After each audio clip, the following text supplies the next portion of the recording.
preview time. So let's take a look at what's coming your way.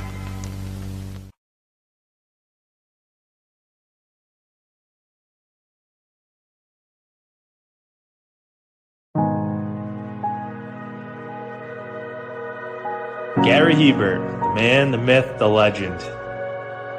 I was amazed, and I was looking to become a better skater myself, and I wanted to be like Gary. When you look at a guy like this, he's one of the most talented people in his profession. He's been given gifts by God. It can get frustrating at times when you're trying things that, that maybe don't come as quickly to you as other things. And, you never really felt that sense of frustration with Gary. It was always about improvement and positive reinforcement. Was it really the end? Was that head injury really the end? God has called Gary to continue to be a blessing to others and to be a passionate example. My name is Gary Hebert, and this is the World Academy of Hockey, otherwise known as the Inside Edge. I would recommend anybody that have a chance to come to his hockey school. I think it'd be well worth it. It'd be rewarding to all the kids and anyone he coaches, from whether it's an adult, a professional player, to a little kid like a Mike or a Squirt. Gary, from day one, has been instrumental to my hockey career. I started out as a potential Division III player, and Gary brought me single-handedly through high school and into a top Division I prospect. I owe it all to Gary, the biggest legend on and off ice there's ever been. Listen, watch, learn, be confident, and have faith. Those are the answers I was brought to. Yet, I only now am really learning how truly important those 5 things are. Through preparation, through appropriate thoughtfulness and thinking, we can learn to untie the typical knots between our ears that drive us into underachievement and underperformance. And on the whole, we can learn, I think, to fulfill our God-given potential.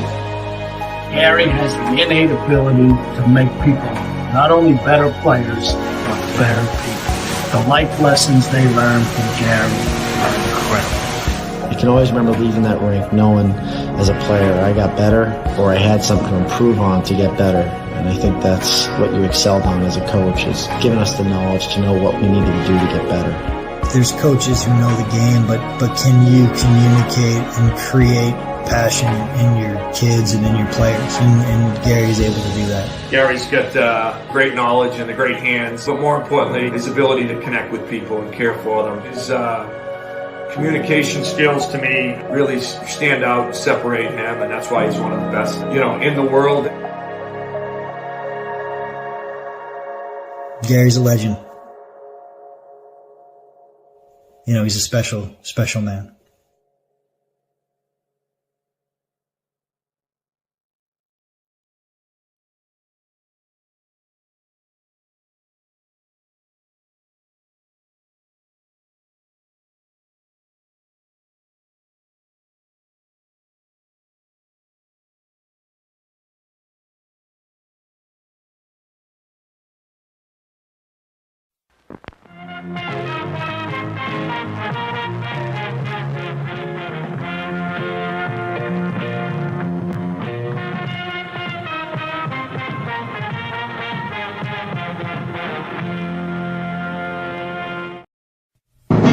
The Jeff Meacham Network's Multiverse of Media.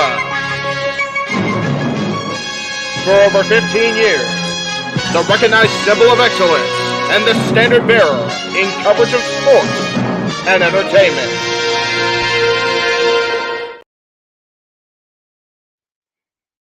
What is going on, everybody? Welcome back. We are live once again, this time with our coverage of Mission Pro Wrestling Summer Lovin'.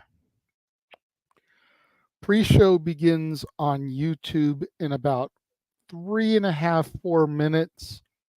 Anybody who would like to watch the pre-show, go to YouTube, type in Mission Pro Wrestling.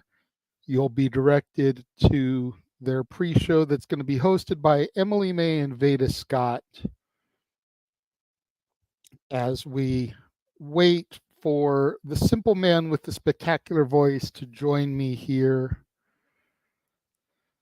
What a show we had previously, Clash at the Castle. I had just enough time. I watched the post show that WWE presented, their media scrum, grabbed a bite to eat, and here we are looking forward to covering this. You know, if we're being completely honest, this was my brainchild. This was my baby. This was something I wanted to do. Once I saw the announcement of what the main event was going to be, which you heard me discuss a few times earlier, La Princesa Tiffany Nieves, the Mission Pro champion, defending her title against Izzy Moreno, the 17-year-old Bailey superfan that everyone remembers from the black and gold NXT front row. You know, this could be history here. Arguably, Izzy would have to become one of the youngest champions, not just in Mission Pro history, but in history, period, at 17 years old. Like, you've got to imagine that there haven't been that many other 17-year-old champions. You know, is this going to be history, or is La Princesa going to continue her reign? There have been a few people popping into the chat room so far. Daniel is here. Good to see you, Daniel. After Clash at the Castle, now we come to Mission Pro Wrestling Summer 11. Could we witness history be made when Izzy Moreno becomes the youngest Mission Pro Wrestling champion? If she does win, I wonder who will be scouting for her when she is 18 and ready for the big time. Will agents from TNA, WWE, NWA, or AEW even be watching the main event? Also, if Izzy does win, do you guys think she should have a year-long championship run before going to the big times? And when she makes it to the big leagues, who will her first opponent be? Anyways, I hope Izzy wins. That's a lot to try to digest, Daniel. First of all, I see the Simple Man has popped into the green room. So before I bring him on, though, let me just say I don't think she should have a year-long reign if she wins it. The indies, I feel, aren't made for year-long reigns. And especially a company that only has shows every other month, 6 shows a year. Not everyone is going to be like La Princesa, defending the title and other federations as well. But as the pre-show goes live on YouTube, let's go ahead and bring in the Simple Man with the spectacular voice. No rest for the wicked, Noah Foster. No sleep till Brooklyn. Let's just keep on going, good sir. Are you ready for what could very well be history in the making? You've got a better brain for history than I do. Has there ever been a champion as young as Izzy Moreno, if she is able to get the job done tonight? At this point, to my knowledge, I would say no. Prior to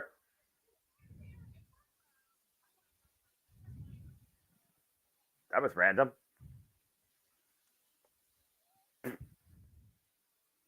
What was random? Oh, wait. Sorry about that. I was looking at Mission Pro stuff on YouTube, and I hit the wrong button. It looks like we'll have Emily May and Beta Scott. Look at the live feed here at title match here. Y'all, of course, get posted. But to your question, to my knowledge, no. I look at the youngest, brightest, rising stars of the business going for their dream right now and being a champion. Next to Billy Starks being the Ring of Honor World Television Champion, Izzy Moreno would beat her, considering she's only 17 years old, as she follows her role model's example. We talk about Bailey, the former Davina Rose. When she started wrestling, she started independent circuit in 2008 through 2012, involving promotions such as Pro Wrestling Destination, NWA Championship Wrestling from Hollywood, and Shine Wrestling. Shine Wrestling. So this is a huge monumental moment for Izzy Moreno if she accomplishes this. Why she's been disciplined since she was 10 years old and only wrestling in Mission Pro now for maybe a little bit under a year after finally picking up her first win against Missy Kate after debuting against Jasmine Allure, now taking on La Princesa Tiffany Nieves. This is something very special that we could be in store for tonight. Yeah, I completely agree. And that's part of why I wanted to do this, was because of how special this could and would be. Plus, you think about the history that Izzy has with your NXT, the black and gold NXT, being there as a young girl, idolizing Bailey, and to see dreams come true, so to speak. You know, it's always kind of cool to see that type of stuff come to fruition. Absolutely. And for those that don't know, Mission Pro, again, is an all-women's professional wrestling promotion based out of Texas, and it is owned and created and led by the Mera Mera from the Rosa, who were originally supposed to be there in the main event in the champion's corner, but due to last-minute obligations courtesy of AEW, that no longer will be the case, which means there's even more of a fair playing field, hopefully, here for Izzy Moreno to create a history, because Tiffany Nieves, why she's been a bit unethical as champion, winning by hook and by crook, trying to beat the all-time record held by both Genocide and Holiday respectfully. She's won more often than not by dirty circumstances. In fact, when she first won the title, she won it using Eat Defeat with a championship in play behind the referee's back. Now going into her 308th day as champion, and she's not looking to let go of that title yet. Yeah, I'm really curious what's going to happen with the whole Thunder Rosa thing, with La Mera Mera being booked on the AEW Collision show, as originally she was supposed to be taking on Rochelle Chanel in a match here this evening. Correct. You know, I haven't seen anything on social medias about a cancellation. I haven't seen anything about a rescheduling. You know, you would think that Thunder Rosa would make it known that she wasn't going to be at her promotion due to another commitment. So I'm very curious to see how this plays out, and if Thunder Rosa has a surprise in store for Rochelle Chanel as a result of her other obligations, if you will. Rochelle Chanel, having recently been one half of the Mission Pro Tag Team Champions, along with Madi Wrenkowski, who now performs in my NXT as Wren Sinclair. Yep, and Wren Sinclair, Madi Wrenkowski, of course, a former student of the Mera Mera Thunder Rosa and former Mission Pro Wrestling Tag Team Champion, part of the Bougie Reality, of course. And of course, those titles will be online tonight. The only other titles officially part of Mission Pro Wrestling, as Mission Pro Wrestling works with all sorts of our promotions, including the NWA. And we'll have NWA influence along with one of their territories tonight with a couple of pro tournament matches regarding the Exodus Women's Championship, which apparently will be defined at a later date, an NWA-led show, August 24th at NWA Exodus Pro Journey 2. And I love the fact that Exodus Pro, right out of my area, Ohio, represent, is one of the rising promotions out of the Cleveland, Ohio area. So, again, Mission Pro always working with other promotions here. There's a lot of suspension of disbelief towards what could happen here as we continue through the summer in what could be one of Mission Pro's biggest shows so far this year. As I've watched highlights and shows, and you can watch matches for the YouTube channel and, of course, Talent Match and Mission Pro's website as well, looking at Boiling Point, which really is what led to this main event to begin with. As I see the graphic in front of me now, looking at the pre-show with Veda Scott and Emily, Izzy Moreno and La Princesa, Tiffany Nieves, of course, for the Mission Pro Wrestling Women's Championship. Yeah, Boiling Point, to your point, was kind of the whole jump start here. You know, Boiling Point was the show last August where Izzy Moreno made her debut and where La Princesa became champion. So both women kind of started their journey towards this point at that show. Izzy Moreno picking up loss after loss after loss until finally getting a victory and La Princesa going on a dominant run. I believe this is her 10th or 11th defense, Yeah, since she's in double digits right now. championship, because she's defended it in Exodus Pro Wrestling, at some other federations.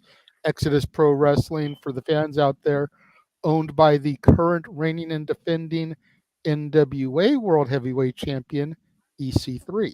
The Overman, of course, as the NWA, of course, bringing back the territories in what is now one of their more regional territory partner promotions, of course.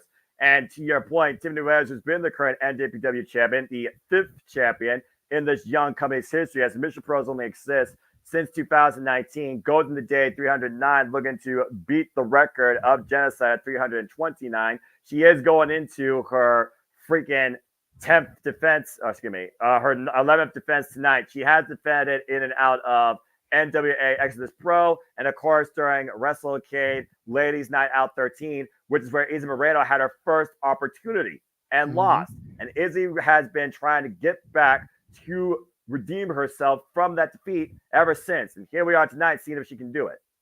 But you got to figure that the Izzy Moreno that walked into Ladies Night Out is not the same Izzy Moreno that's walking in tonight. That Izzy Moreno was only a few months into her still very young career, still very much her rookie year here. But that Izzy Moreno maybe only had a half a dozen matches under her belt. This Izzy Moreno is a little bit more seasoned, having been put to the test, and although coming up short, rising to the occasion of a test put in front of her by one Kylan motherfucking King. Damn right. Again, the King will rise again. I wish Kylan King the best in her recovery. Of course, Kylan King and the Renegade twins and Kayla Sparks, some of the original talents here that may be a fan and a follower of Mission Pro Wrestling to begin with. I've followed them for a number of years, along with Jasmine Allure, who I believe was the MVP for 2023. And of course, Jasmine Allure was Izzy Moreno's debut for Mission Pro, and she's been part of the promotion since, with victories now over the likes of Miss Kate via submission with a cross arm breaker, and winning the Mission Pro Cup title in a San Antonio Stampede match against JP Harlow, set up by Thunder Rosa herself, as I see Izzy right now on my screen, getting words of encouragement and sharing friendship bracelets. And I gotta imagine the friends of Izzy Moreno will be out at an all-time high tonight, seeing if Izzy achieves history tonight. Of course. And you mentioned some of the people to come through the doors here. As my document loads that I had, stuff done up here for, you've got absolute Ricky Starks has performed for Mission Pro. Simon Miller from What Culture. Dave LaGreca from Busted Open has been involved here. Shaul Guerrero. Denise Salcedo has been on commentary for them before. Kenzie Page, Ruthie J. You mentioned the Renegade twins. Big Swole, La Rosa Negra, Vert Vixen, Lady Frost, Billy Starks, someone you mentioned earlier. Masha Slamovich, Miranda Amanada, Legit Layla Hirsch, Sky Blue, Red Velvet, Jody Threat, Willow Nightingale has come through these doors. ECW Original Jazz, and the woman who was in the main event of the inaugural show, your current reigning and defending NXT Women's Champion, Roxanne Perez. Correct. Whew. Again, Mission Pro, I think about TNA Wrestling being the mecca of the professional wrestling business, where you come in, go out, come back home, or make your mainstay there. I argue Mission Pro is the gateway for most, if not one of the strongest pillars and beacons of women's independent professional wrestling. Yeah, it's hard to argue that. And granted, I haven't watched their entire filmography. I just subscribed to Title Match, whatever it was, a couple of weeks ago, and watched everything from Boiling Point until tonight to kind of gain some knowledge of the women we're going to be seeing competing and the storylines and angles. But I may go back to that Genesis pay-per-view from 2019 and rewatch everything in order, because it's hard to argue that Mission Pro might be the ultimate developmental territory for women's pro wrestling. Yeah, And with exactly. somebody like Thunder Rosa as the head, it's damn good scout in my opinion. And again, you can literally watch all the shows in their full version, the previous shows in Mission Pro, courtesy of TileMatchNetwork.com. You can subscribe to Mission Pro Wrestling's YouTube channel to get a glimpse of exclusive content. You can watch matches. You can see what goes into the mission with the likes of Emily you all might know her being the correspondent for NJPW Strong, the NJPW of America brand. You'll find in and out commentary with the actual wrestlers, not only Thunder Rosa, but Miranda Elise, and of course the freelancing female commentator expertise, one Veda Scott, who of course is right here tonight in front of you on the screen. So if you do have a chance, go check out Mission Pro Wrestling, especially on YouTube, and get a glimpse into really where women's wrestling might first be developing. As of course, partner promotion here tonight that literally trained Izzy Moreno. They'll be in action tonight as their hybrid women's championship will be on the line between Shea Camargo and Calientia. And of course, they talked about that briefly. And of course, again, we're starting this all women's championship tournament for the Exodus Pro Women's Championship. EC Freeze home run promotion with 2 tournament matches tonight. And then we also have a tag team title bout, as well as a, I would say, unique singles exhibition match in between all of that with no title on the line. But you do wonder what Angel Blue and Denise Day might be out to prove tonight. Yeah, absolutely. Both women who have very much impressed me in the little bit that I've seen of them. All of these women, there's still a couple that aren't that familiar with me as we take a look right here. London Dior and Kelsey Heather. Still kind of fresh and new to me, but it's definitely going to present a lot of interesting developments, storylines, opportunities throughout, and no men booked on this card. No. We touched about how this is a predominantly women's federation, but there's almost always some kind of male involvement, traditionally JP Harlow and his stable, but none of those people are at least announced for the show. Doesn't mean that they won't make a surprise appearance, especially if La Mera Mera is off at Collision. Yeah, I wouldn't be too shocked to see JP Harlow get thrown in as a replacement for her against Rochelle Chanel.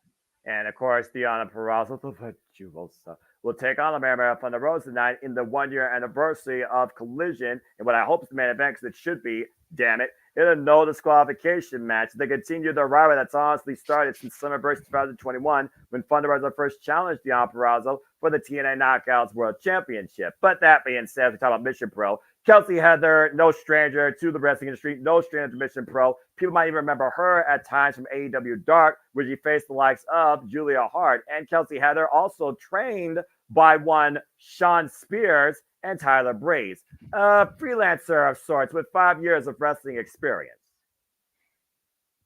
Okay.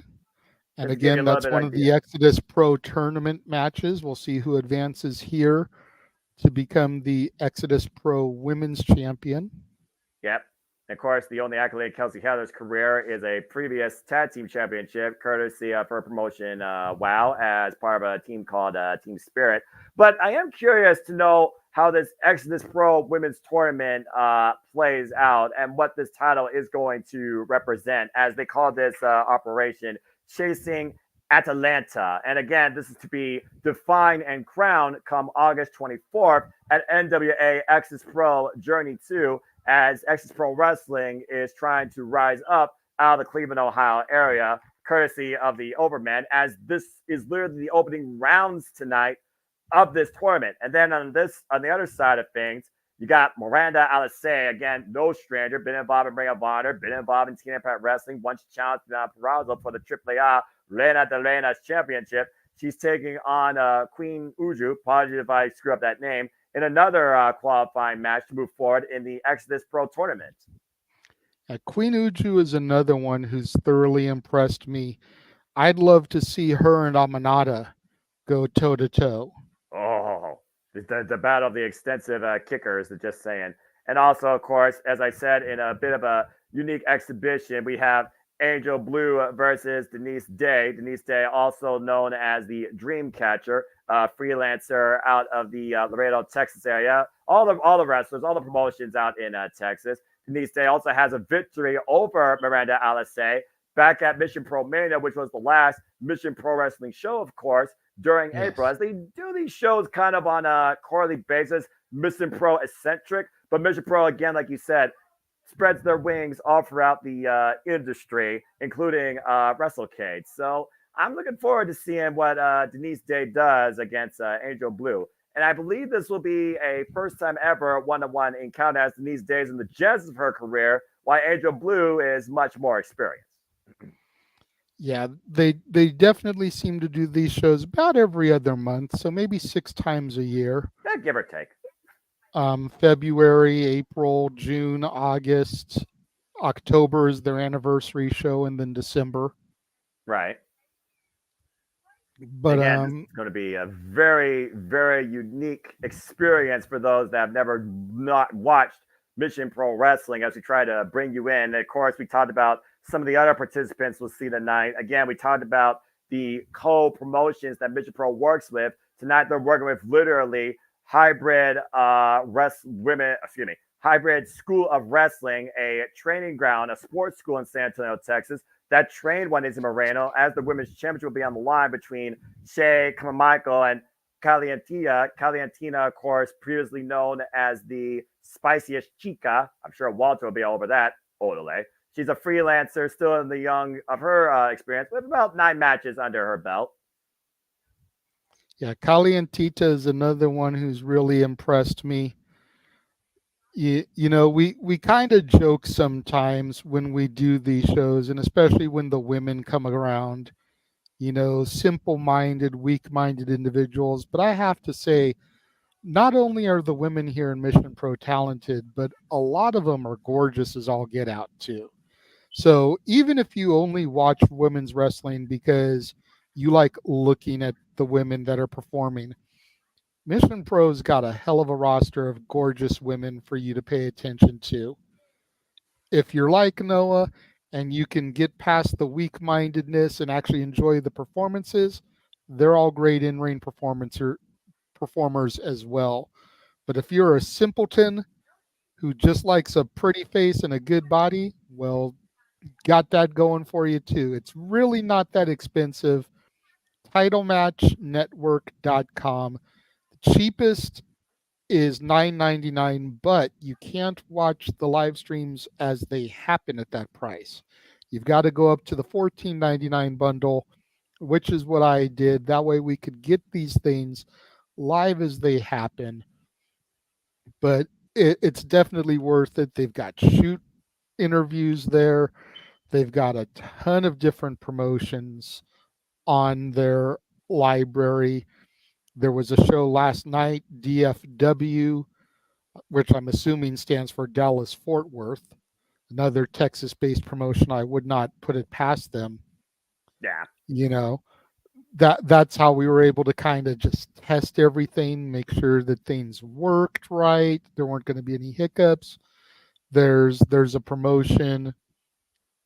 Forgive me. I think it said it was ALW. The most recent show of theirs had Nick Nemeth on the graphic.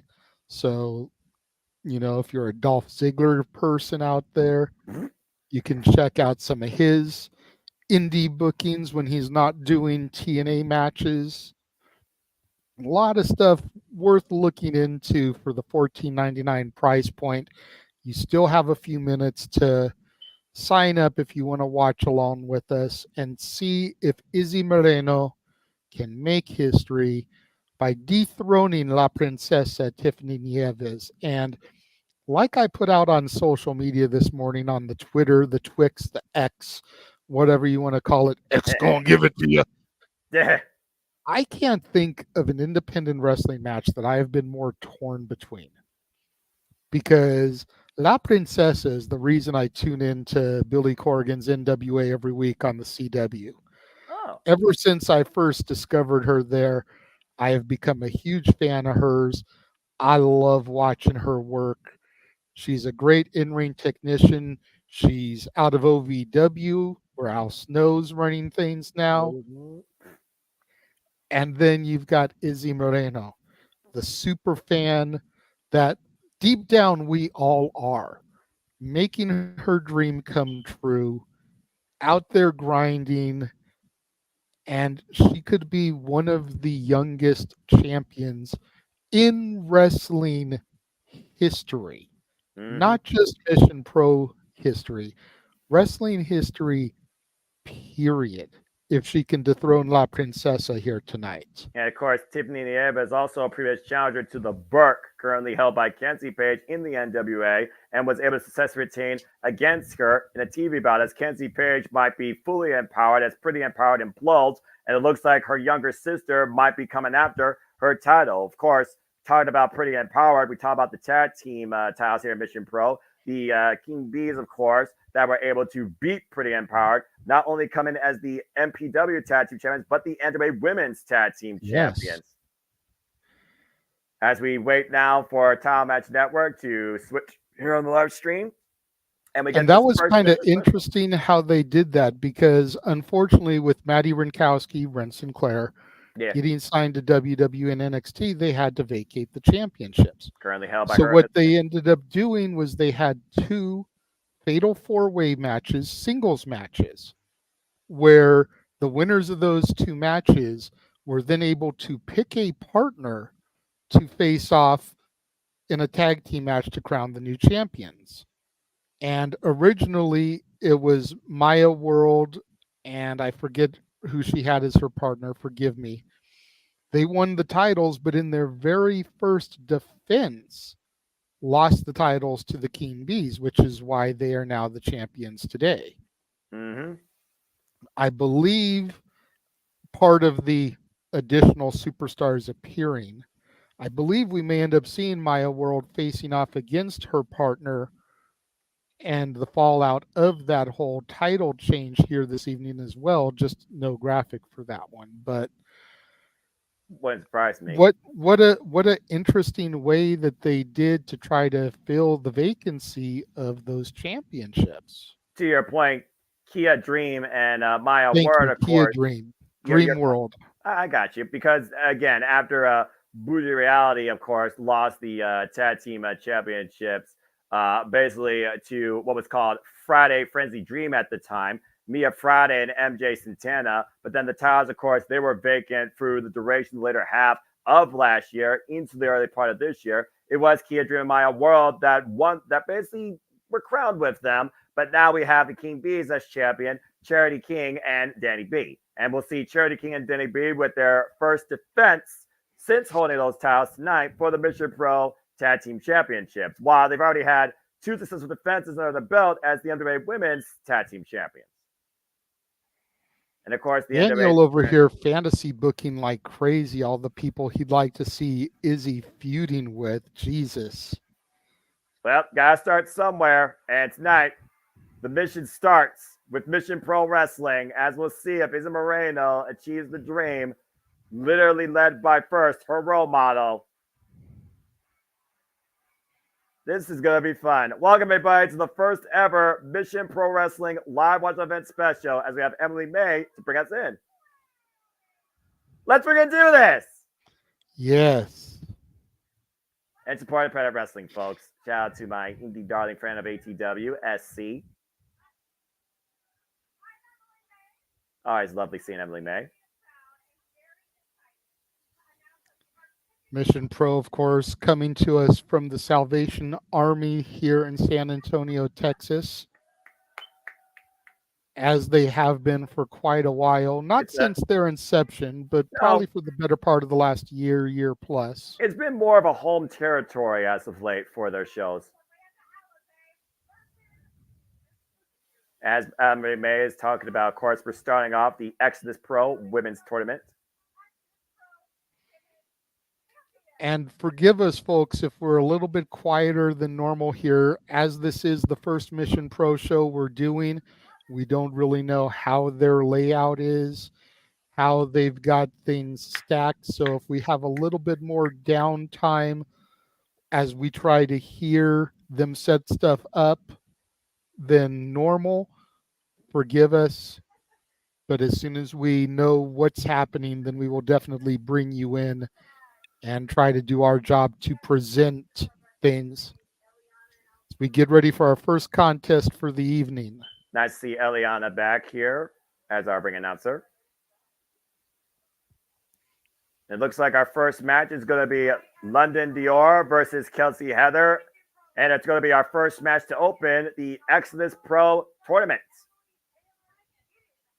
And again, it is hot down in Texas, and it's fiery hot here also in the Midwestern state of Ohio as we bring you into our first ever watch-along coverage of Mission Pro Wrestling. So, everybody, welcome once again to WWE Multiverse of Media live watch event schedule, bringing you everything possible with unique specials.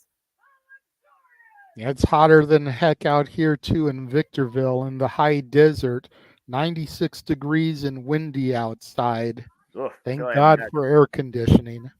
And again, I am the Supplement Noah Fox. The women, of course, is my color analyst in all things wrestling as of late. The Renegade Wrestling, JJ Williams, as we bring you this one of a kind special, which could develop into something more depending on, fan engagement and, encouragement. Because if you all want it, we will do it.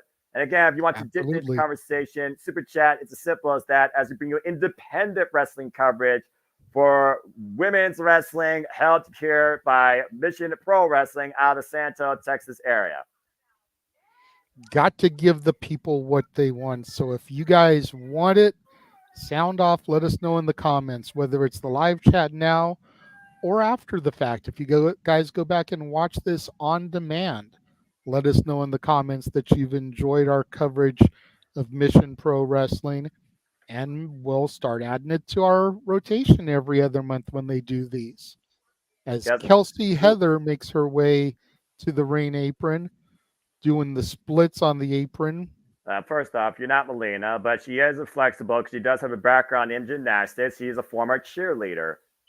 Freelancer in the business with 5 years of experience, comes in with more experience than London Dior, trained by Sean Spears and Tyler Breeze. No stranger to anybody that's been following Kelsey Heather's independent ventures throughout the wrestling industry. Been involved, of course, in WOW, Shine, CCW out of the Florida area, and, of course, AEW Dark at one time.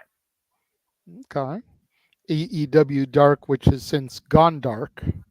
Sadly. But I digress. Again, the past life that I missed, but it's a whole different conversation. And again, for those that don't know, honestly, go ahead. I was going to say, honestly, probably for the best ever since they launched Collision. Give those people TV time as opposed to just internet time. True that. Bell Reigns are underway. And again, happy 1 year anniversary of AEW Collision. And who knows? Maybe we'll go back through and cover that in the archives, or at least cover the Virtuosa, Dion Barrasso versus the owner of Mission Pro Wrestling, Mera Mera from the Rosas. I am not there tonight, but that's okay. Prayers for patches. I'm glad to be here for this. Stiff Carnival type going to go on with Kelsey Heather and London Dior. And let's keep in mind, folks, the winner of this match moves forward in the tournament. The other one is eliminated. This is a single round elimination tournament, as we know. I don't know the depth of the bracket, but we know what this is for, to become the first Exodus Pro Women's Champion. Nice catch there by London, though. Oh! Rank. World's Strongest slam by London as Kelsey looks for a reprieve on the rope. Oof. Very smart there by Kelsey to roll to the bottom rope, get that little bit of distance from London Dior. I think you're a second or two ahead of me, but it's not a big deal as long as you're ahead of me and I'm not ahead of you. And Kelsey right now going for a single leg grab, and London saying no. London Dior with a bit of an unorthodox background, shades of one Willow Nightingale. Definitely the more powerful of the two here. Definitely would seem that way. And I mean, you look at those tree trunk legs of London, you're not going to be able to get a single leg takedown off of someone like that. But a nice little flip and arm drag from Kelsey Heather, getting a little bit of control. Well, again, that cheerleading background coming into play as she escapes the head scissors from London Dior's legs. Once again, both London looks a little bit shocked there. But that comes with that inexperience as well. London Dior is still very young in her wrestling career. Shot to the midsection, but right now London not getting lost in the moment here, looking to create history. Big shot, side of the head to Kelsey. Falls again. The Big back elbow strike takes Kelsey off her feet. Kelsey rolling again, though, towards the bottom rope, towards the apron. And London, though, in the corner, catching her with a jumping elbow strike. And we mentioned, again, the background of London Dior versus Kelsey Heather. Looking the power, the stalling, vertical position, holding Kelsey up straight. And just walking around with her at this point. Just having her way with her. Great show of strength here by London Dior. And the drop down in the cover, hook the leg. It's a 2 count. London Dior has proven something here tonight where, again, she may not necessarily win the championship, but you might want to consider her for a championship. Charging in, catching up with a big uppercut. Yeah, that's a very fair point. Hopefully EC3 is watching this, and whether she wins or loses, hopefully she'll remain in the title picture for this Exodus Pro Championship. And Kelsey smelling blood in the water, taking advantage of London Dior, driving her leg across the steel ring post. It's the best thing to do. Again, I pointed out the tree trunk type of legs that London Dior has. You want to attack them and weaken them. That way you can be able to get those single leg takedowns. Ooh, just wrenching that leg and thigh around the bottom ring rope. And applying pressure to it with the stomp, hyperextending those muscles in the leg and knee. We saw what happened earlier on WWE with Damian Priest when an awkward spot almost cost him the WWE World Heavyweight Championship. Now Kelsey with a single leg here. What you looking for? Leg DDT. Just hyperextending, planting that leg into the mat. Now goes for the cover. Deep hook on both legs, and London gets the sharper 2. London Dior again preserving herself for now, but definitely on the back burner. And Kelsey right now just teeing off against London in the corner. London trying to create separation with her big shot. Blocks it though. And drives the arm in the top turnbuckle and kicks the hand off the second rope. Kelsey showing her nasty side here. And And what? Dragon screw leg whip. Damn, that move has to suck. And Kelsey with the cover. Hook the far leg. And a 2 count. Now goes for the quick cover again. Trying to wear down London. Gets a 2 again. And Kelsey and again, another one of the things that I love about Mission Pro, we talked about how it's kind of a predominantly female federation. Female ring announcer, female commentators most of the time, female referee here. Yeah, gotta love it, giving those opportunities to women in the sport. Well, I mean, that's what Thunder Rosa has been doing since 2019 when this promotion was born. And right now, London Dior in a world of trouble, trapped in a submission as she finds a way to the ropes as Kelsey continues to wrench hard back on that ankle. Using the referee's 4.5, 2-5 count to the fullest of her advantage. And Kelsey Heather knows right now that she is firmly in control, but can't take her eyes off the prize and moving forward in this tournament to become the first women's champion of Exodus Pro. And right now, just skiing off against London, trying to create separation. London rolls out of the way, though. Kelsey caught in the corner. London's hobbling on one leg, still trying to fight, though. And Dior right now, big forearm strikes to Kelsey. Can she mount a comeback here? Big clothesline takes Kelsey off her feet in London right now. She's fighting back. She's feeling something, trying to fight her way back in this. Now hooking up Kelsey. Oy! But Kelsey lands on her feet. That back suplex denied. Nice London, up and over there by Kelsey Heather. Kelsey Heather again, because she outsmarted London, sending her to the outside in between the ropes. Kelsey Heather charges in. London Dior with the shoulder block, though. And London might be looking for something bigger over the top. Slingshotting back in, but again, tweak that leg. And Kelsey trying to take advantage. London catching her, though. Backdrop suplex. And a cover by London. Deep hook, sit down, kick out.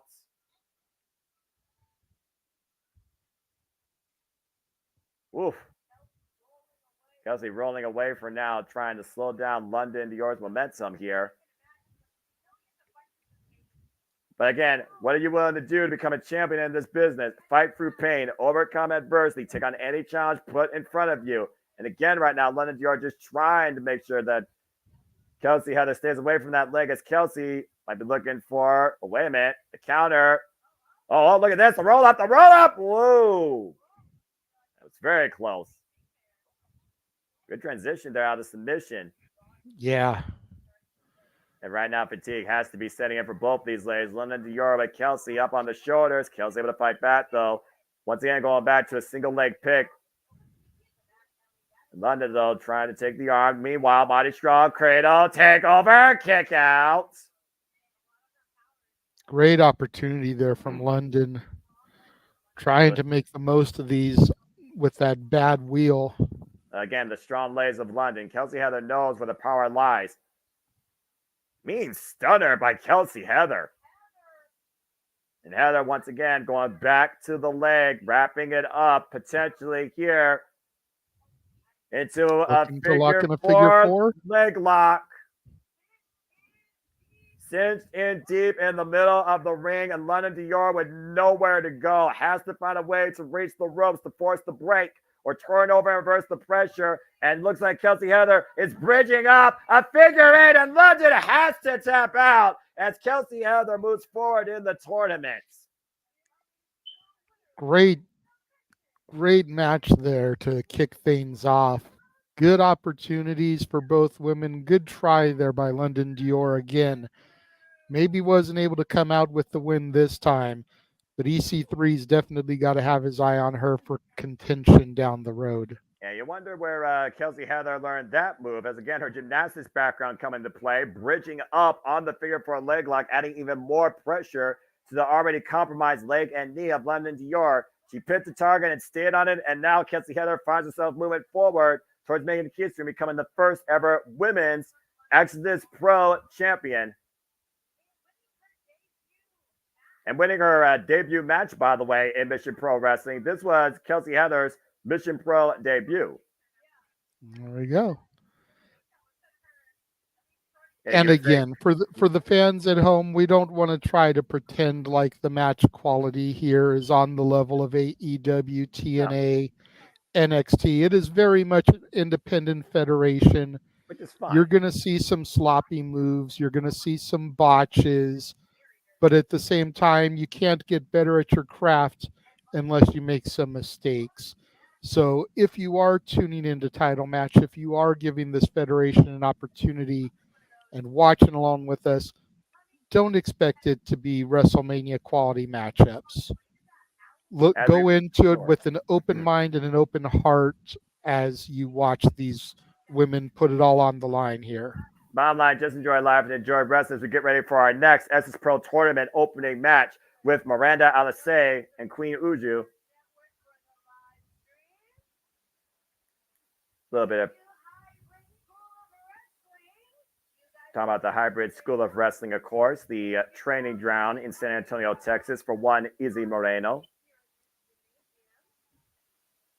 Nice. One of the things that I really kind of get a kick out of here is how people, whether it's fans or corporations, sponsor the talent. Yeah, they make donations to help fund the talent for being there. That way people can see who they want to see.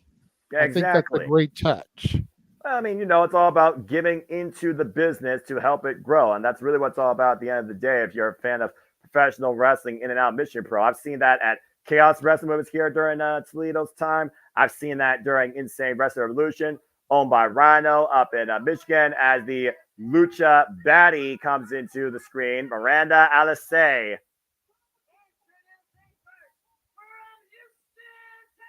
You're going to expect a lot of Texas represented here tonight.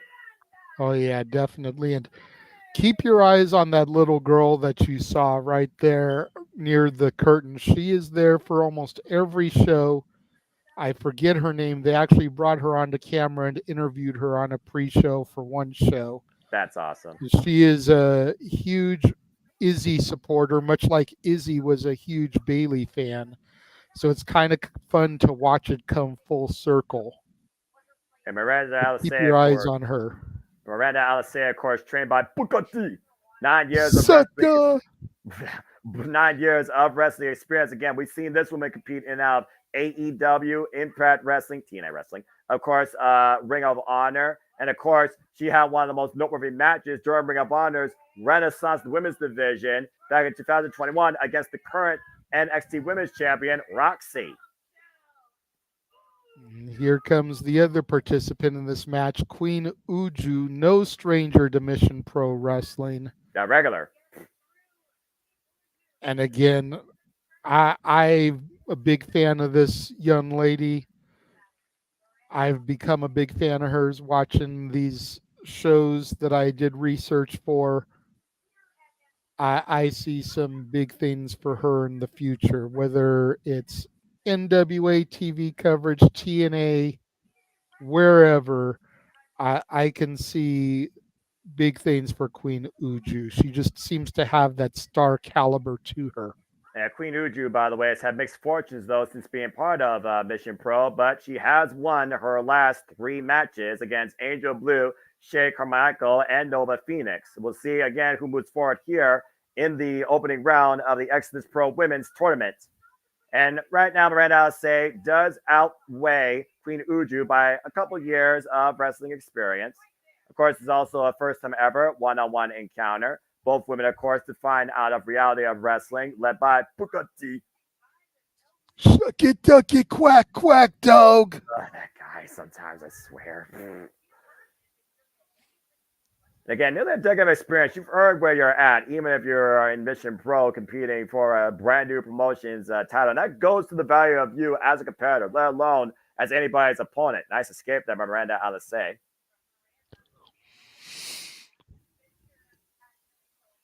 And again, you talked about, though, this is home territory for Uju, who's been here longer, versus Miranda Alice. While Miranda's been all over the place, definitely more of a freelancer, while Uju is more of a homecomer. It's a fair point, but could that travel bring a little bit more experience, a little bit more of an edge for Miranda Alize? Miranda Alice, though, again, tested also in out of Mission Pro. The last time she was involved in Mission Pro was Mission Pro Mania against Denise Day, and she won. And of course, this is a first time ever, so you really have no history to this, let alone this championship being established. Nice hammerlock here, though, by Miranda Alice, wrenching back on the left arm of Queen Uju. And I think she was biting at the time to actually behind the rest back. I mean, you know, that's one way to, you know, force your opponent's will. Kick to the midsection by Queen Uju. And trying to get back control here. Oh, I got paintbrushed. Massive headbutt, though, by Miranda Alice. Lucha Batty demonstrating that Latino attitude. Another big chop off of Queen Uju against the ropes. And the Irish whip by Miranda sends her to the other side, catching her with a single leg boot, bending her over. Now Miranda looking to follow up again, takes her down with the shoulder block. Dropped down by Uju. Miranda Alice picking up speed. Good agility show with the leapfrog. A deep arm drag. Follow up again. And Uju in control, building momentum. Alice, though, was able to scout that third one, though. But Uju was able to counter strike with a drop kick. Sending Alize back into the corner there. Oh, boy. Queen Uju looking to back it up big. Crushes Miranda in the corner with the side of her body. Almost a jumping hip attack. And sliding her boot across the face of Alice. Now Bit bringing of a it back drive-by center. there. Into the cover. Gets a 2 count. Miranda Alice looking for a pre, but she goes to the outside of the ring. That's smart. That's that veteran wherewithal. That's that veteran experience. There may be no timeouts, but there's a way you can slow down your opponent's momentum. Just a way of doing it. But again, I just want to reiterate. There are no timeouts in professional wrestling. Damn it. Hey, but you know what? It's always makes for a good heel maneuver. And to your point, Alice right now, having Queen Uju on the chase. Referee's 10 count, still going. Alice back in the ring as Alice picking speed. Catches Queen Uju with a drop kick running in as the Queen was trying to get back in the ring. Alice applauding her own work. Saves of Tommaso Ciampa with the pat on the shoulder. Now trying to take advantage on the outside here. Ooh! Slamming Queen Uju onto this gymnasium court. And those thin pads. Yeah, very thin. And you notice how few they have, Noah. Very much an exposed basketball court there as opposed to any real matting on the floor. Uju rolling back in towards center as Alice is looking to continue the punishment. Now let's say hook up both legs, gets a 1 count. Queen Uju is showing some great resilience here. Oof, mean headbutt though by Alice Say, follow up. As Queen Uju right now is trying to shake off the cobwebs. And to those that are watching, thank you again for tuning in to this very special edition of Live Watch on Multiverse of Media, where we cover Mission Pro Wrestling, main events to come. Izzy Moreno challenging for the NPW Championship against Tiffany Nieves. And again, if you are enjoying this, please subscribe, comment, tell a friend, figure for watching on all active outlets. We truly do this for you and appreciate you, as we only encourage you to just your life and enjoy wrestling too. I'll say locking up the arm again, using the top rope this time, wrenching hard back on that arm. As referee immediately forces the break. And again, oh! What the hell? She's trying to bite her fingers off?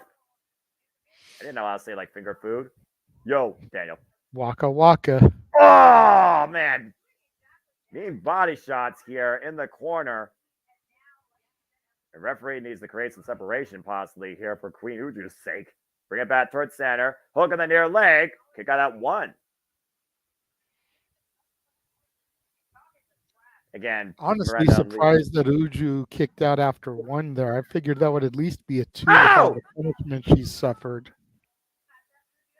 Uju had Miranda Alice scouted though as she catches her with, I think, a stunner more than a cutter, and Alice is down and out for now, but can Uju capitalize?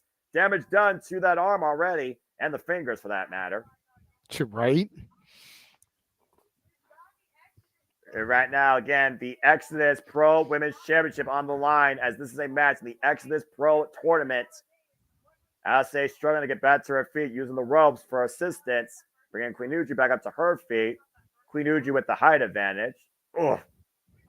Uju right now giving it back to Alice, and Alice returning in kind. Both of these women right now just teeing off against one each other, trying to get into their gear. Oh, and Alice shuts off Queen Uju at the pass. Both these women want to become the first ever Exodus Pro Women's Champion. Well, there only could be one first. So again, history at stake here to move on in this tournament. It's one and done if you lose. And the weight slap, Alice, what she's looking for here. Transition to front face, like, oh! Swinging, net breaker, into the cover, up the near leg, 2 count. And right now, Uju is showing her perseverance. And Alice is starting to lose it. Yeah. Uju showing her perseverance. Alize showing her frustration. And right now, unleashing it on the back of Queen Uju. And of course, we know that Kelsey Heather already is moving on. The front face lock. Looking to hoist up Queen Uju. Queen Uju able to counter, though. Transitioning now into the waist lock. Big German suplex to Alice. Oof. And Uju right now trying to bring Alice closer towards center. Into the cover. Hut the leg. And Alice gets the shoulder up at 2. Yeah, probably took too long trying to get a cover there. Not that she would have gotten the 3 count anyway with Alize being so close to the rope, but I'm sure that didn't do her any favors. Well, again, it goes back to that level of inexperience, but great wherewithal for Uju to bring her back towards center. But instead of continuing the punishment, went for the cover that allowed Alice to really recover. Pressure's on both of these ladies here. The heat's on. It's Summer Lovin. No Lovin being shown here clearly with these two.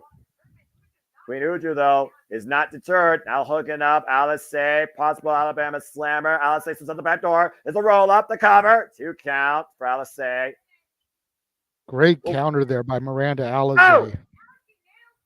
And finally, Alice nails the cutter on Queen Uju, saying that is it. Setting up for something big here. In the corner, might be looking for a finishing maneuver. Shining Wizard connects. Here's the cover. Alice advances. Woof. That well-traveled experience really paid dividends for Miranda Alize, probably for the best anyways when you figure that Uju is more of a regular here than Alizé is. You wouldn't want to lose Uju for too long to do this tournament. I do think to an extent there is some rotating cast in Mission Pro as they, of course, are competing other promotions. But to your point, great showing here by Queen Uju as Miranda Alizé punches her ticket into the next round alongside Kelsey Heather as this Exodus Pro Women's Tournament continues all the way through the summer. And Miranda Alizé, no respect, facetiously or not, blowing a kiss to the crowd before pie-facing Uju one more time as she leaves the ring area. I mean, what do you expect from somebody calling themselves the Lucha Baddie? I'm just saying. No, I know, but you almost kind of wonder if there's going to be an aura of respect in these type of tournament matches, you know. And Queen Uju right now needs to figure out what's next for her as she continues her journey through Mission Pro Wrestling. All right, let's go back to our ring announcer here for our next contest. Of course, everybody loves to mess with the ring announcer during independent shows. I know this for a fact. Yeah, for whatever reason, there's some kind of gimmick where the crowd roars at her and she just kind of loses it. I'm not sure where it started because they were doing it when I first started watching the show. Well, you were talking about former champions earlier. Speaking of which, here comes Maya Wood. But why is she out here? Well, like I said, there was her and the other girl were both listed on the sheet as more or appearances by, matches by, whatever. But there just wasn't a graphic or anything. I'm sure this is going to be the fallout of their title loss to the Keen Bees. Well, it looks like no one's here to, listen to what Maya World has to say. I'm curious to hear what she has to say. I'm wondering why she turned on her partner last month or 2 months ago. To your point, it looks like she's sending a message to her former tag partner, Kaya Dream. Yep. Maya World turning heel after they lost the titles. Previously had been quite the babyface here in this company.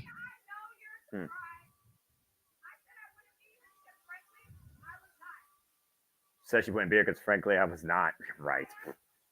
You are out of the Texas area. Damn.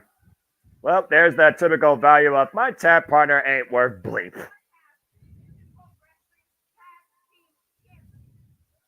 Yeah, you were one half former Mission Pro, rest of Texas. Yep, they called themselves Dream World. Says Kaya Dream is the reason that she's not standing as the champion. The what chance? Typical what? What? Well, we are in Texas, home of Stone Cold. What? What?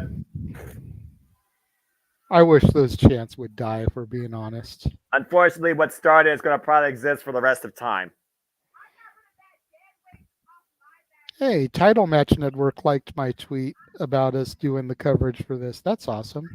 Well, appreciate your Title Match Network. And again, support independent wrestling, folks. Again, we talked about before, if you're not here in this business to be number one, why are you in the business at all? And clearly, Maya World has ambitions for only herself. Shout out to Kylie King, by the way, former participant, of course, of Mission Pro Wrestling, former challenger for the Mission Pro Women's Championship. I wish you all the best or continued recovery. 19 weeks going in, according to the last thing that showed up on my feed. As the King will rise again. 4-0 as a competitor, huh? Yep. Lose to the It Girl, Maya World, get their 15 minutes of fame. It's one of those things, though, when you call your own shot. It's one of those things, though, Jada. We've seen it time and time before. You call your own shot, you might regret it. Yeah. Oh, well. Looks like she has an opponent instead. It's not her tag team partner. It's Natalie Skies.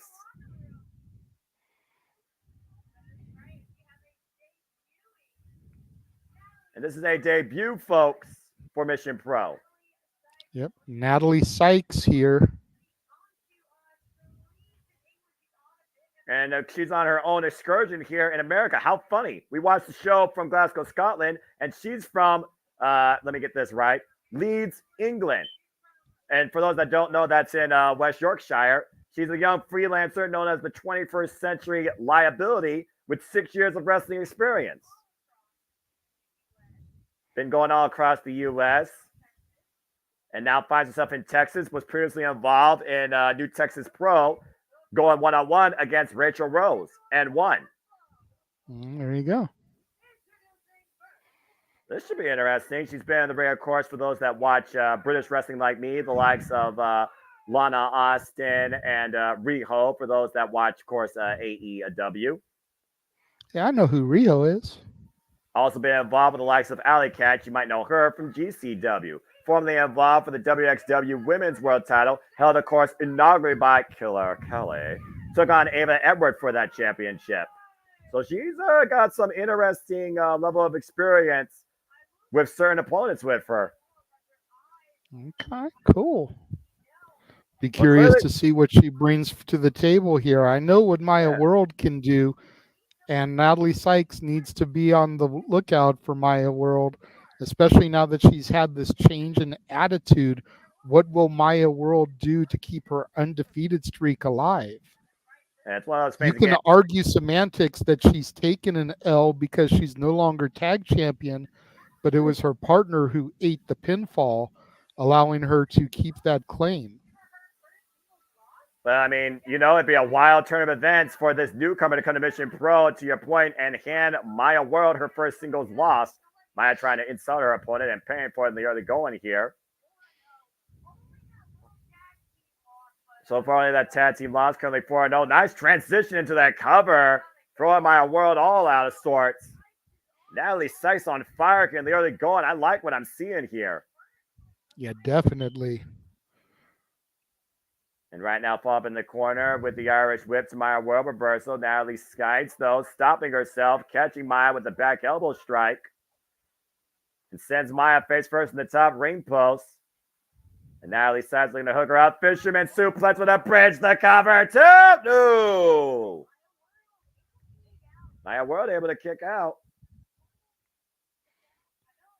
And Maya World, by the way, who's been previously known to only be a tag team competitor, while Natalie Sykes has only been a singles competitor. I want to get a shout, of course, to my fellow ATW member, Queen of ATW, Megan Chiba, aka Mera Jade, who continues to prove that Jade is worth more than gold. Wishing her all the best, her continued ventures in and out of Spine Buster TV. Oh! And Natalie Sykes driven off the top ring rope. Whiplash affected the back of the net. Maya World taking advantage. Big kick out of the corner. Jesus.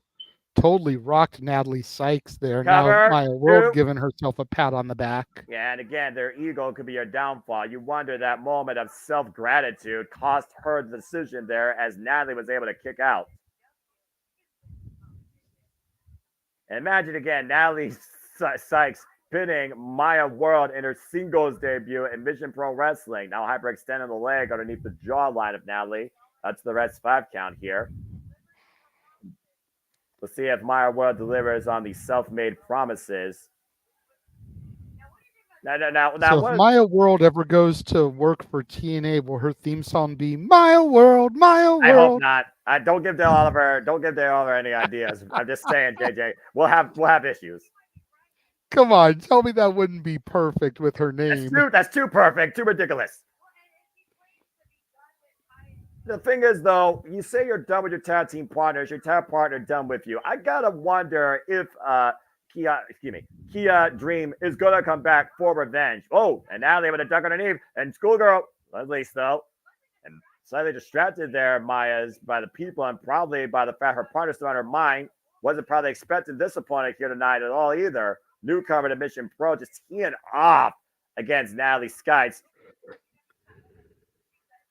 And of course, Maya World right now, I imagine, has to have ambitions for the Mission Pro Wrestling Championship.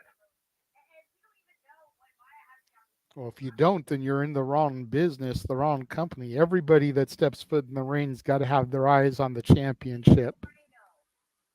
Well, we'll see if Maya World will be looking on for Tiffany Nieves or scouting Izzy Moreno still to come tonight in our main event. As Maya World right now is taking advantage of Natalie Skites in her Mission Pro debut. Looking to hook her up. Natalie, though, able to counter. And once again, strong leverage here. Oh, wait a minute. Look at this. Look at the legs. I quit. Whoa. That was clever. Now the lateral press. And Maya bridging out. Going up and over. Able to escape. Beautiful maneuver there by Maya World.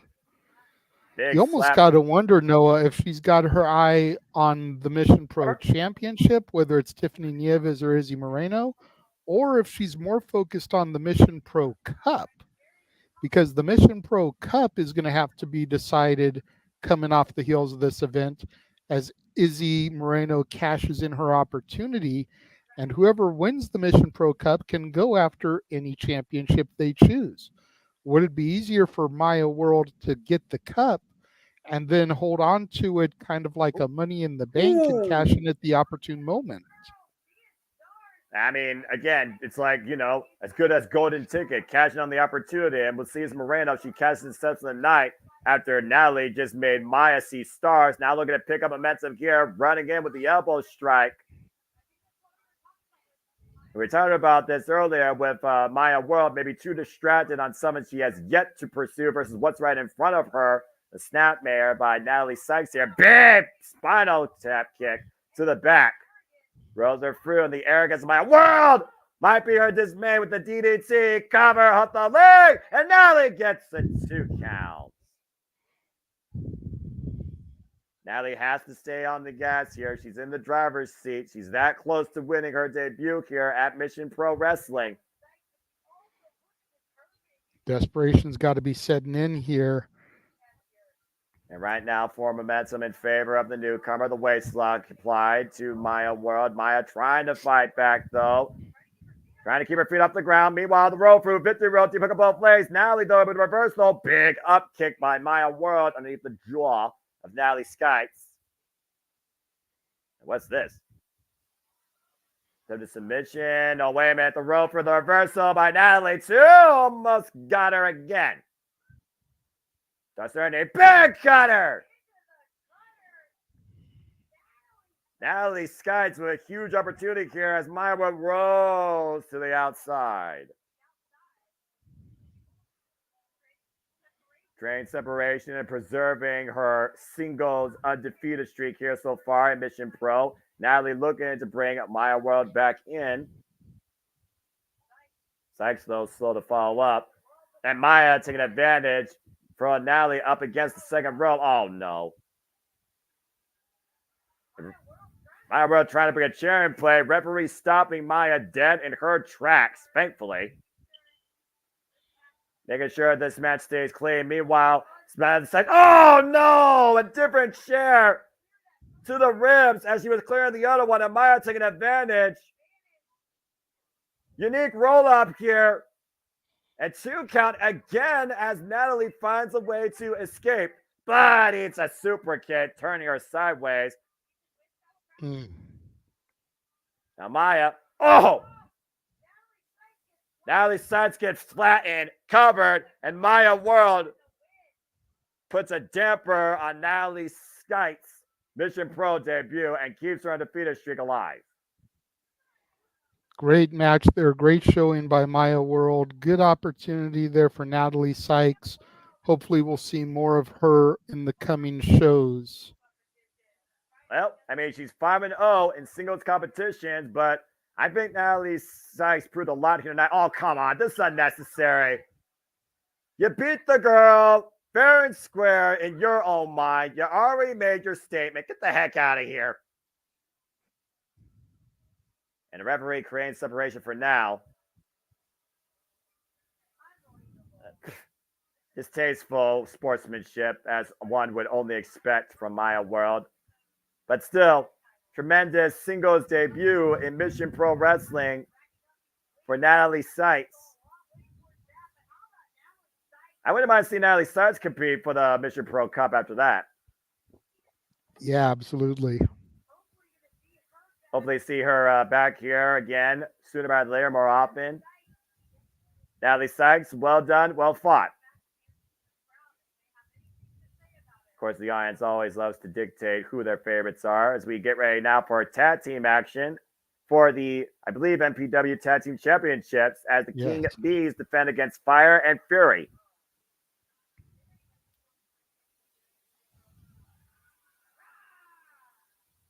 Again, the audience starting their own traditions.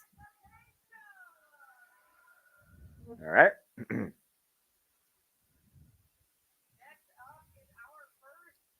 Here's our first championship match of the night, the first of 3 championship matches for the NPW Tag Team Championships. As you see the challengers, oh my word. The debut of Nova Phoenix. And talk about a heavy unit. This looks like 2 chicks you don't want to meet at a bar. Yeah, definitely. I guess they call themselves Fire and Fury. And making their tag debut together at MPW. Nova Phoenix I've seen a few times. Morgan Mercy, I think only once I've seen on a previous show. Nova Phoenix, very impressive, though.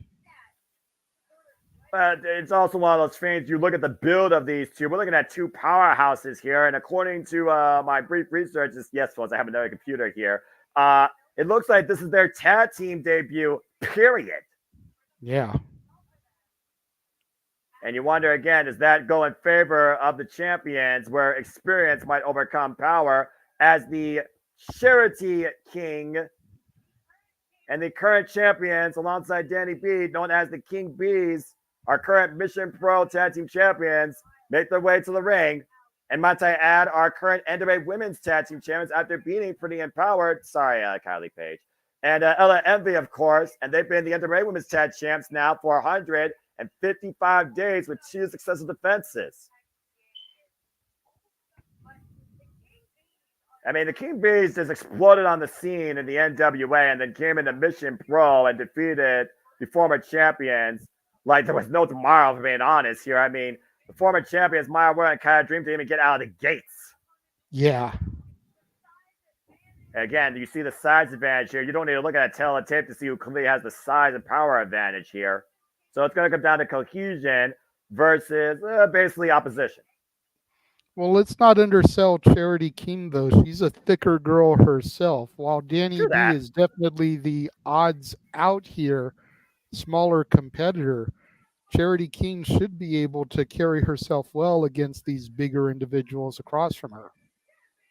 Well, again, also with any tag team, you usually have like the power and then you have the technical agility. And I feel that you could say that about definitely the smaller of the two. To your point, Charity King and Danny B. Go down. Question is out of Fire and Fury, who's the technical and the agility? I'll get back with you on that.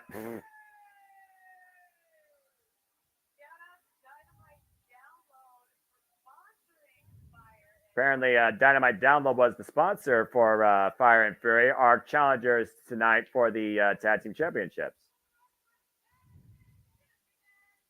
Those that don't know, Nova Phoenix, 10 years wrestling experience, definition of a powerhouse, also out of the Texas area, current UWL Women's Champion, former CPW Women's Champion, her partner Morgan Mercy with 3 years of experience, trained out of MPX Training Academy, led by, you might know her as Athena, the Ring of Honor Women's World Champion. The Fallen Goddess. Exactly. Not a bad teacher to have. Well, considering the dominance that arguably the most dominant champion the women's wrestling business right now has been on, that's a hell of a teacher to have at MPX Training Center. But again, to your point, to offset the power, you might have to look at the agility of one Danny B. And of course, Danny B and Charity King, both trained by, go ahead, do it, out of the Reality Wrestling Academy. Oh, shucky ducky quack quack. I expect him to have said that probably for this match if it was on NXT. And if y'all don't know, go check out NXT this Tuesday to see who arrives with our locker rooms to challenge Trick Williams for the NXT World Championship, of course, at NXT Heatwave, which we will cover next month here at the JMN Multiverse of Media. Bell reigns are underway. Oof. And Danny B right now is definitely going to have to use speed to her advantage to avoid the clutches of, I believe, that is the Nova Phoenix. Danny B with the quickness right now. Playing evasive against Nova Phoenix. And Nova might be getting a little frustrated at this point. A little bit of feeling out without even contacting one another. And Danny B is going to buck up now to Nova Phoenix. I don't know how wise this is. Stiff con elbow top in the middle of the ring. Oh, boy. Well, the old saying goes, it's not the size of the fight, or not the size of the dog in the fight, but it's the size of the fight in the dog. Clean break so far. Maybe Danny B's got trying to show that she's got a lot of fight and shouldn't be taken lightly by these two obviously bigger individuals. Yeah, but also, of course, sometimes the heart outweighs the mind, and I don't think this is a smart judgment call with the waist lock, attempted German suplex. Oh, my word! And Nova Phoenix taking Danny B for a ride. You spin me right round, baby, right round. And if you'd He's like to hear right. Noah sing that, go back to the archives from karaoke last week. Yeah, you'll hear Aramel and James here sing that. I sung Daft Punk Around the World, a real song about revolution. And the power advantage, Nova Phoenix coming to play, but Danny B able to escape. And once again, trying to pick up speed here. Sunset flip, trying to bring Nova Phoenix down, and that's not going to work. No. And Danny B, Gotta though, be careful Nova Phoenix doesn't sit on her. her. And Queen B right here. Danny B may have to make the chatter upon her and does so. Nice running drop kick. As now, oh, God, running senton, shades of Piper Niven. Charity King is in the ring. Here's the cover on Nova Phoenix. Doesn't even get a 1 count. And having Charity in this match right now makes it a little bit more even for a power game. Now trying to hoist up Nova Phoenix. And right now, Nova Phoenix again firming her base. Teeing off against Charity King. Now hoisting up Charity. Charity able to escape, though. Pushes off into her corner. Tab made a Morgan Mercy. Morgan Missy in this match. Now front off of the ropes. Big shoulder block here. Now who gets first? Good God, look at the size of Morgan. It's King Kong versus Godzilla. Yeah, you remember who won in those movies? I'm just saying. The fans did. Accurate. That's why they're still making them. Charity King trying to take down Morgan Mercy, who again meets her in the middle with a shoulder block. Test your might, Charity. Ooh. Mortal Kombat. All right. Test your might. And look at the confidence here by the challengers right now, literally testing the champion's will as both women collide, pun intended, in the middle of the ring and neither go down. Uh-oh. This is going to end badly. Oh, boy. Oh, gosh! Big shoulder block. Ounce! Yeah, that's a pounce and a half. Inside shoulder tackle. Takes Morgan Mercy off her feet. And Charity having her way with Morgan in the corner, showing no mercy whatsoever. And for those that don't know, Morgan Mercy, 172 pounds with a rugby background. Oh, God. Definitely a definition of a heavyweight. Now the fisherman. Suplex! Beautiful. Charity into the cover. Gets a 1 count. Not enough yet to even put the challengers down for a 2. You almost got to wonder if she had been able to hold it and go for the pin with that fisherman, would she have gotten a 2 with the extra body weight? Dad made a Danny B now looking for some double team offense here out of the corner. Charity holding the arm. Big axe handle to the left arm. And that tag team cohesion on full display here. Again, this is the first time we're seeing Nova Phoenix and Morgan Mercy as a duo against the oh, God. Established duo, but I guess a headbutt doesn't matter who you are.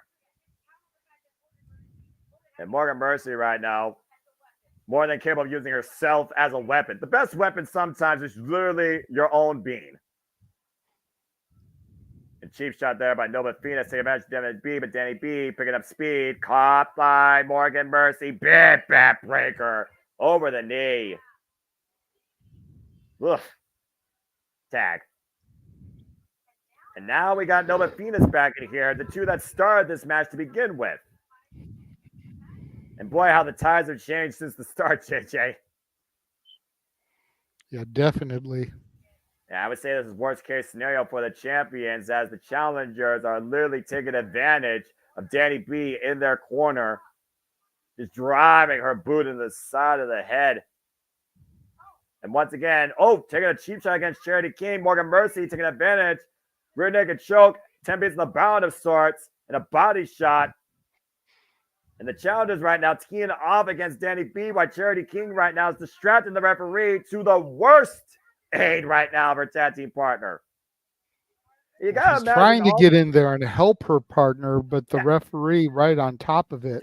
Well, again, emotions could be your greatest strength and your biggest threat. Sometimes the tag team partner who's trying to come in there to aid their partner or bring the referee's awareness takes too much away and allows the challengers to take advantage. That's fair, and that's exactly what happened right there. I would also argue that if Fire and Fury win not only the Mission Pro Tag titles, they have a chance to honestly maybe go after the NWA Women's Tag Team Champions. Let's not forget, the friggin' King Bees are the current NWA Women's Tag Team Champions. Oh, Danny B looking at that. Oh, God, what an Alabama slammer. Into the cover. Morgan gets a 2 count. Ooh, man. Great resilience there shown by Danny B. That was a hard whiplash effect. Tab made again to Nova Phoenix. And now Nova and Morgan hooking up. Danny B able to catch both though. Escape. Double net breaker. And Danny B turning that around, creating a critical moment here in this matchup to bring in her partner as she crawls her way towards Charity. Charity stands ready, but Morgan Mercy bringing her back towards center. And Danny B trying to create separation, find an escape, find the way, and oh no! And Nova Phoenix just pulled Charity off the ring apron, preventing the tap from happening. Not gonna happen. And Morgan Phoenix right now, big German suplex to Danny B. Further impact on that back from earlier. Back in control are the challengers. This has almost become a handicap match at this point, JJ, and a nasty cravat being applied right now by Morgan Mercy, rearranging the neck and head of Danny B. Definitely handicap style. Danny B is desperate for a tag. She needs Charity King to get back on the ring apron, and she needs that hot tag. It's the only thing that's going to help the King Bees keep their titles. And Danny B right now looking to go up to the top rope, looking for something big out of the corner here. Big cross body takes down Morgan Mercy, but unable to capitalize, literally bouncing and rolling off her. Charity King getting back to the corner there, though. Charity King back up to the apron, to your point, ready and willing to make the tag. Can Danny B find her wherewithal and reach out to her partner? She's reaching, she's crawling, she's making her way towards her. And Mother Nature is trying its way every possible. Is she gonna make it? And there's the tag. Danny B has made the tag to Charity King, as I believe that's Morgan Mercy. Morgan Mercy's right. Morgan Mercy blue hair. Now Morgan Mercy in with Charity King. Oh man, needed the midsection. And now hoisting up Charity King, but Charity King counters, throws Morgan into the ropes once again. Runs for him on a clothesline. Huge clothesline there by Charity King. Charity King rocking right now. Morgan Mercy as Nova Phoenix looks to climb her way back to the apron to aid her partner. Meanwhile, big Samoan drop. And it goes for the cover, and Nova immediately breaking that up. Before the official game and start the count, now hoisting up. Oh, God! Bubba Bob of sorts. Huge Bubba Bomb. Planting Charity King. Danny B, though, catching Noah Fierce with a DDT. But Morgan Mercy still leading. Now Morgan Mercy hoisting up Danny B. Oh! Morgan Mercy playing Danny B as all 4 women are down. Again, the Mission Pro Wrestling Tag Team Champions are on the line. The 4th champions in this company's history after the inaugural ones, Robin and Charlotte Renegade, followed by Bougie Reality, of course, talking about the Reality herself, Madi Wrenkowski, of course, now Wren Sinclair in NXT. And, of course, we saw one half of the previous champions earlier in Maya World. Referee starting her 10 count here as Morgan Mercy and Charity King are trying to get back up to their feet, crawling towards center. 2 legal women, by the way, in this match. Charity B right now, or excuse me, Charity King right now teeing off against Morgan Mercy. Some of these names are like they could be in a Dr. Seuss novel, how much they rhyme with each other. Oh, right. Big forearm strike, blocking that forearm shiver this time, though, blocking the arm again as Charity King is trying to create momentum for her team to reserve the titles. Teeing off against Morgan Mercy, just wailing away at her opposition. Morgan Mercy down to her knees, and Morgan looking to create separation. Turns Charity King around. Now the waist slap for a big German suplex. Back elbow strike, though. Oh, single leg kick, and Morgan. What the hell? Huge German suplex there. Off the roundhouse kick, Morgan Mercy with the cover, and Danny B saves the titles. I'm pretty sure we would have had new MPW tag team champions there wasn't for Danny B, who brings her partner over to the corner and makes the tag. Not sure how wise that is. Once again, trying to Irish with Morgan Mercy, who instead, Casadora, Nova Phoenix with the full Nelson. Danny B in a world of trouble, Danny B. Oh, no! Miscommunication there. Morgan Mercy just took out Nova Phoenix. Man, that's one hell of a pump kick to drop your partner with. And Danny B right now taking advantage of the miscommunication by the challenger. Super kick to Morgan Mercy, still on her feet. Now going off the ropes. Springboard code breaker. Charity King trying to hoist up Morgan Mercy. Big power slam. And Danny B and Charity King covered again to retain. That is it. Sheesh. Great finish there to that tag team title match. Yeah, you can tell the perseverance the champions felt at that moment with both covering Morgan Mercy just to make sure she didn't get a chance to kick out. As the King Bees with their first successful defense as the Mission Pro Wrestling Tag Team Champions. Well done. This combination of power and speed is definitely going to be a serious threat to any tag team. But Fire and Fury, for a first time ever combination, I thought they worked very well together. It just took one miscommunication for the whole match to turn upside down. A couple points, I thought we had new tag team champions looming. Congratulations, though, to Danny B and Charity King. The King Bees still Mission Pro Tag Team Champions. Tremendous showing by all 4 women there. So what are you thinking so far, Noah? Talk to me. I'm really enjoying this. Like I said, I've always been a fan of independent wrestling, but I'm not watching a major promotion. I'm just scrolling for YouTube. It's how I watch stuff like Rev Pro, like Pro Wrestling Eve, like Spinebuster TV, like freaking Black Level Pro, like Prestige, like West Coast. Just saying, I've always been a fan, like I said, of professional wrestling, and at the heart of it, you got to look at the very basics of the industry. And it doesn't become more humbling with your rise and the journey towards the bigger leagues than the independent scene. As we get a little bit of a sponsorship thank yous here, as of course independent wrestling always is endorsed, supported, and encouraged by sponsors, whether it's for promotions and or the competitors. And with that being said, when we got a moment to breathe, thank you all for tuning into this first ever independent professional wrestling scene, live watching event special. We hope you're enjoying this takeaway from the bigger companies where we bring you truly to the simpler side of the professional wrestling industry. Hope you're enjoying the action, engagement, and commentary. Please subscribe, comment, tell a friend. If you want more of these, please, we love to hear your voices. We love to hear your encouragement. We do this for you, not for us. We do this for the love of professional wrestling too.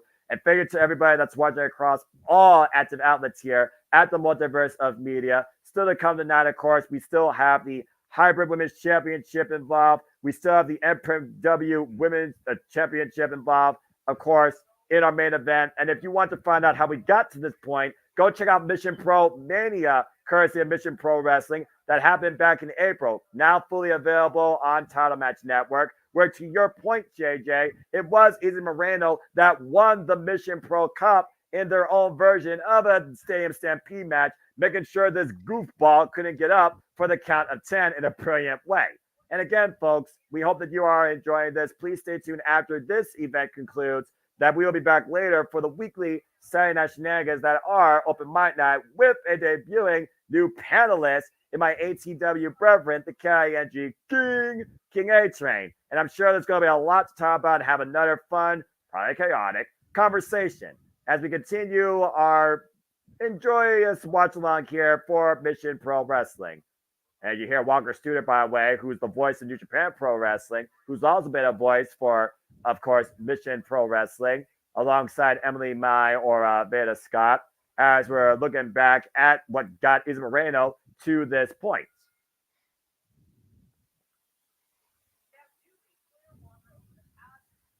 It looks like there's a bit of a flashback match here. Yeah. Maybe Moreno, it's their intermission, so they're running this during the intermission in the arena. Yep.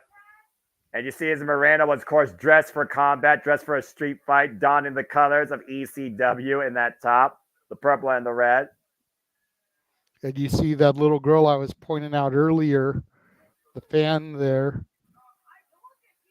Yeah, I see that little girl with the bow tie there. Again, wrestling starts at the heart with the youngest of fans to become the greatest and biggest of stars. And of course, Moreno, again, has definitely been putting in the work since she was 10 years old, training out of, as I said earlier, the Hybrid School of Wrestling in San Antonio. Also recently training with none other than Ace Steel, who was accompanying the man we all believe in, Joe Hendry, to the ring at Against All Odds this past weekend. Say his name and he shall appear. I'm sad he didn't appear in WWE yet, but I do wonder what might happen on NXT this Tuesday. I'll be watching. Say his name and he appears. I believe in Joe Hendry. Sorry. Anytime that shows up, I swear. You always get me with that. You always get me with that. And the biggest component to believing in Joe Hendry. Anyway, as we look back at this match again, Izzy Moreno, who of course faced this goober named JP Harlow in this San Antonio Stampede match. The only way, of course, to win this match was to keep your opponent down for the count of 10. And basically, it's a street fight. Yeah. Called a San Antonio Stampede. Literally made by La Mera Mera Thunder Rosa. I enjoyed watching this one. This was a little silly. This was a good match. This was a little silly to say the least. Not gonna lie, but I was kind of laughing a bit here too. As of course, in Mission Pro, they're not afraid to do intergender wrestling as well, like AEW and TNA. I mean, you've gotta be a little bit silly here. It's kind of what I expected because number one, you've got Izzy Moreno, 17 years old. You can't be as brutal with her as you would an of-age competitor. And then you've got the whole intergender aspect of it. Intergender matches primarily are just for the shtick, the gimmick. So it's exactly what I figured. What killed me, though, and we'll see it here as we're taking a look at this flashback match, was when Izzy pulled out the bags that usually everybody assumes are thumbtacks. And one had friendship bracelets and the other one had the beads to make the friendship bracelets. I thought that was a great spot. I thought it was perfect for her personality. As JP Harlow attacks Izzy here.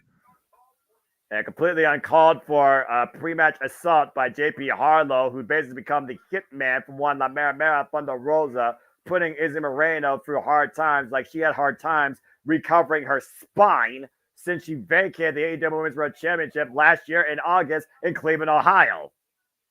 You know what? That's the other thing I'm wondering. I'm wondering if this is to kill the time that has been left vacated by Thunder Rosa's match.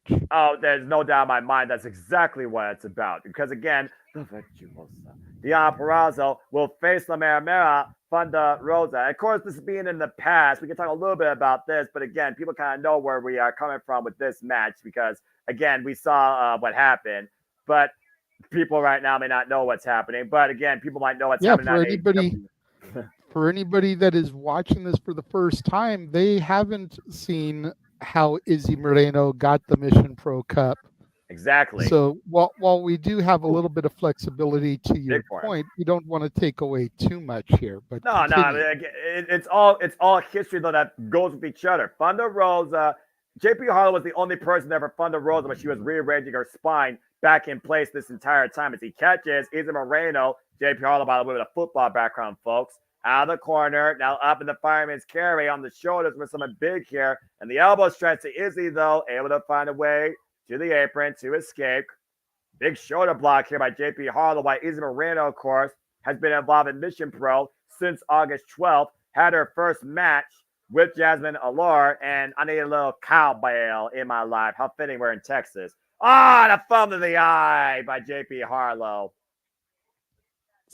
Great underhanded tactics by the heel JP Harlow. And Safet, what does GCW have to do with anything tonight? Can you let me know? Like, seriously. We're sitting here talking about Mission Pro Wrestling.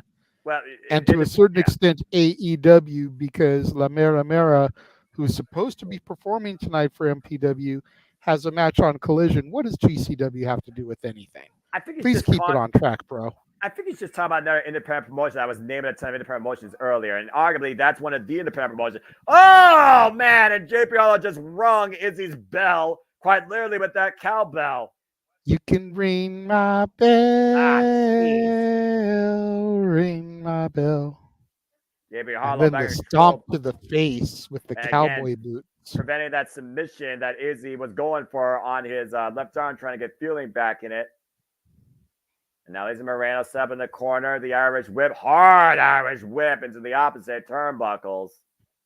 And again, Izzy Moreno literally going into tonight as we talk about the main event to come, her 7th match in Mission Pro Wrestling. Started out against Jasmine Allure, taking on Maya World after that, losing out on the NPW title first against Tiffany Nieves at Ladies Night Out 13, then facing the mother effing King, Kylie King, but finally winning her first match against Missa Kate via submission cross-arm breaker. Oh! Missa Kate, a good friend of Big G's Parker Kane Promotions. And again, supporting independent wrestling, also a former NWA Women's Tag Team Champion alongside Madi Wrenkowski. And right now, Izzy Moreno trying to take advantage of JP Harlow attacking that left arm. JP Harlow just literally football tackling down Izzy Moreno. Now going for the cover, pinfall or standing 10 count here wins this type of match, folks. This is called a San Antonio Stampede made by La Mera Mera Thunder Rosa, who again is the owner of this wrestling promotion. And co-founder, Snap German. And we talked about before the tough love that she's shown Izzy Moreno, literally insulting her, who Izzy thought was once a friend to her. And of course, Thunder Rosa's been there for Tiffany Nieves and her underhanded antics. Hard Irish whip denied, and JP Harlow sent face first, the top turnbuckle, torso first, Izzy trying to build a comeback here. An Irish whip, of course, the size advantage on JP Harlow with that football background, almost dressed to compete on a football field. Izzy, though, trying to take JP down, trying to build up momentum here. and just driving herself through JP Harlow. Izzy feeling it right now as JP is robbed, and Izzy looking to follow up. Big shoulder block. Of course, former linebacker himself, former linebacker for the NFL himself, Moose, who was able to defend the TNA World Championship successfully against broken Matt Hardy last night at TNA Against All Odds. Is he trying to show? We saw the return of Brother Nero after the match, so yeah, that's a whole different the conversation. Hardy Boys have been reborn in TNA one more again. And the crossbody connects to JP Harlow, and JP Harlow rocked right now. Both competitors still getting back up to their feet as Izzy favors the small upper lower back, finding her way through the pain. And Harlow, though, as Izzy drives her knee in the second turbo, and now Harlow looking to take advantage up again in the fireman's carry. And not going to allow it, though. Now bringing JP Harlow down to the mat, looking for the cross arm breaker. Adopted from Ronda breaker that was bestowed upon her by Ronda Rousey. And looking to win the big one here for the NPW, the Mission Pro Wrestling Cup title. Harlow, though, with the strength and reach advantage, though, preventing the full extension. Now rolling up Izzy, forcing the break at 1. Mission Pro Cup, essentially their version of a Money in the Bank briefcase, where you get to cash in the opportunity anytime. And again, if you all want to watch that match in full, you can become a subscriber today to Title Match Network and go check out Mission Pro Mania that occurred on April the 20th, 420. Damn it. Where Izzy Moreno successfully won the Mission Pro Cup to get her to the second chance for the Mission Pro Wrestling Championship tonight. Still coming our main event, as right now, JJ, we literally have an intermission. Yes, we do. Yes, we do. So while we have this break, let's go ahead and run our watch-along trailer. Show everybody what is coming up here across the multiverse. Let's do it. And now, preview time. So let's take a look at what's coming your way.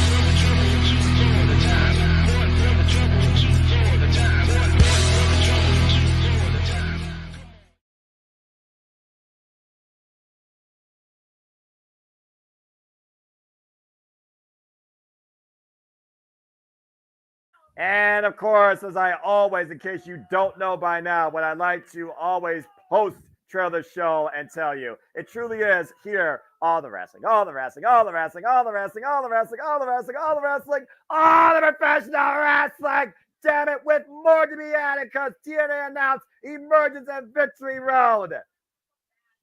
As we get back to in-ring action here at Mission Pro, and we get ready for Angel Blue taking on Denise Day.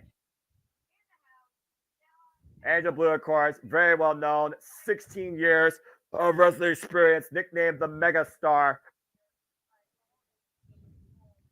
Of course, Wait a minute, I thought L.A. Knight, was the Mega Star. Apparently, there's more than one Mega Star in this business. Who would have funkin'? Of course, we've already seen Angel Blue involved in Mission Pro. Queen Uju beat Angel Blue back at Mission Pro Mania. And here's her opponent, Denise Day.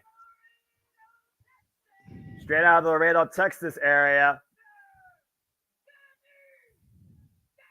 Denise Day looks pretty fired up here, JJ. Oh, yeah, definitely. Denise Day, known as the Dream Catcher, trained out of the 5-Star Wrestling Academy. And of course, Denise Day, still very young in her career, In fact, she's only been involved in Mission Pro outside of one match in RCW, and this will be her 4th match in Mission Pro Wrestling, previously facing the likes of Miranda Alise, who we saw earlier when her bout in that tournament against Queen Uju. And Miranda Alise also has a victory over Denise Day.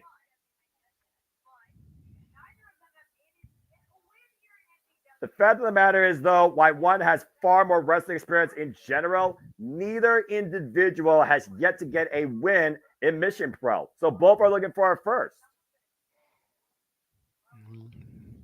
It's a very good point here, Noah. Only one can get the victory when neither one of them has one so far. Someone's got to get rid of that goose egg. Of course, Angel Blue's been involved, including, again, hardcore wars and women invitational tournament bouts in and out of her wrestling career. The reigns were underway. And of course, Angel Blue is more accomplished, current WBW Women's Champion, former Inspire Pro Twin Dragon Connection Champion. That's an intergender tag team championship, folks. And of course, a former ACW American Joshi champion 2 times over. Also known as Electra Blue, out of the Fairbanks, Alaska area. Oh my gosh. A little bit of aggression shown the early going here. And Denise, of course, we saw the aggression in her last outing right now with the mount position, almost a Lufez press of sorts, just teeing off against Angel Blue. Charges in, gets caught with an arm drag, though. Denise right now getting the better of Angel. Angel might be facing her own devil. Angel Blue again right now, getting countered, now going off. And, oh! And Denise into the cover. Gets a kick out. Angel Blue right now crawling in the corner, looking for a pre, but a false insecurity for Denise Day. Denise Day, a bit of a more powerful of the two here right now. A bit of a bigger opposition for Angel Blue to overcome. A ruthless aggression being shown here, though. Jeez. Vicious. Stomping away at Denise in the corner here. And again, this is just a unique singles exhibition. Both looking for their first win in Mission Pro. No title on the line, but more importantly, an accolade. Do whatever you can to rearrange the spine of your opponent. Definitely will help towards that achievement, JJ. Yeah, definitely. And looks like Angel Blue here just dominating Denise Day here in the early goings of the match here. Well, again, when you're trained by the likes of Lance Hoyt and Raleigh Dawkman with 16 years of experience, you should know a thing or two about being aggressive, especially if you're nicknaming yourself the Megastar with a hip check like that. Shoots the half. Here's the cover on Denise. Gets a 2 count.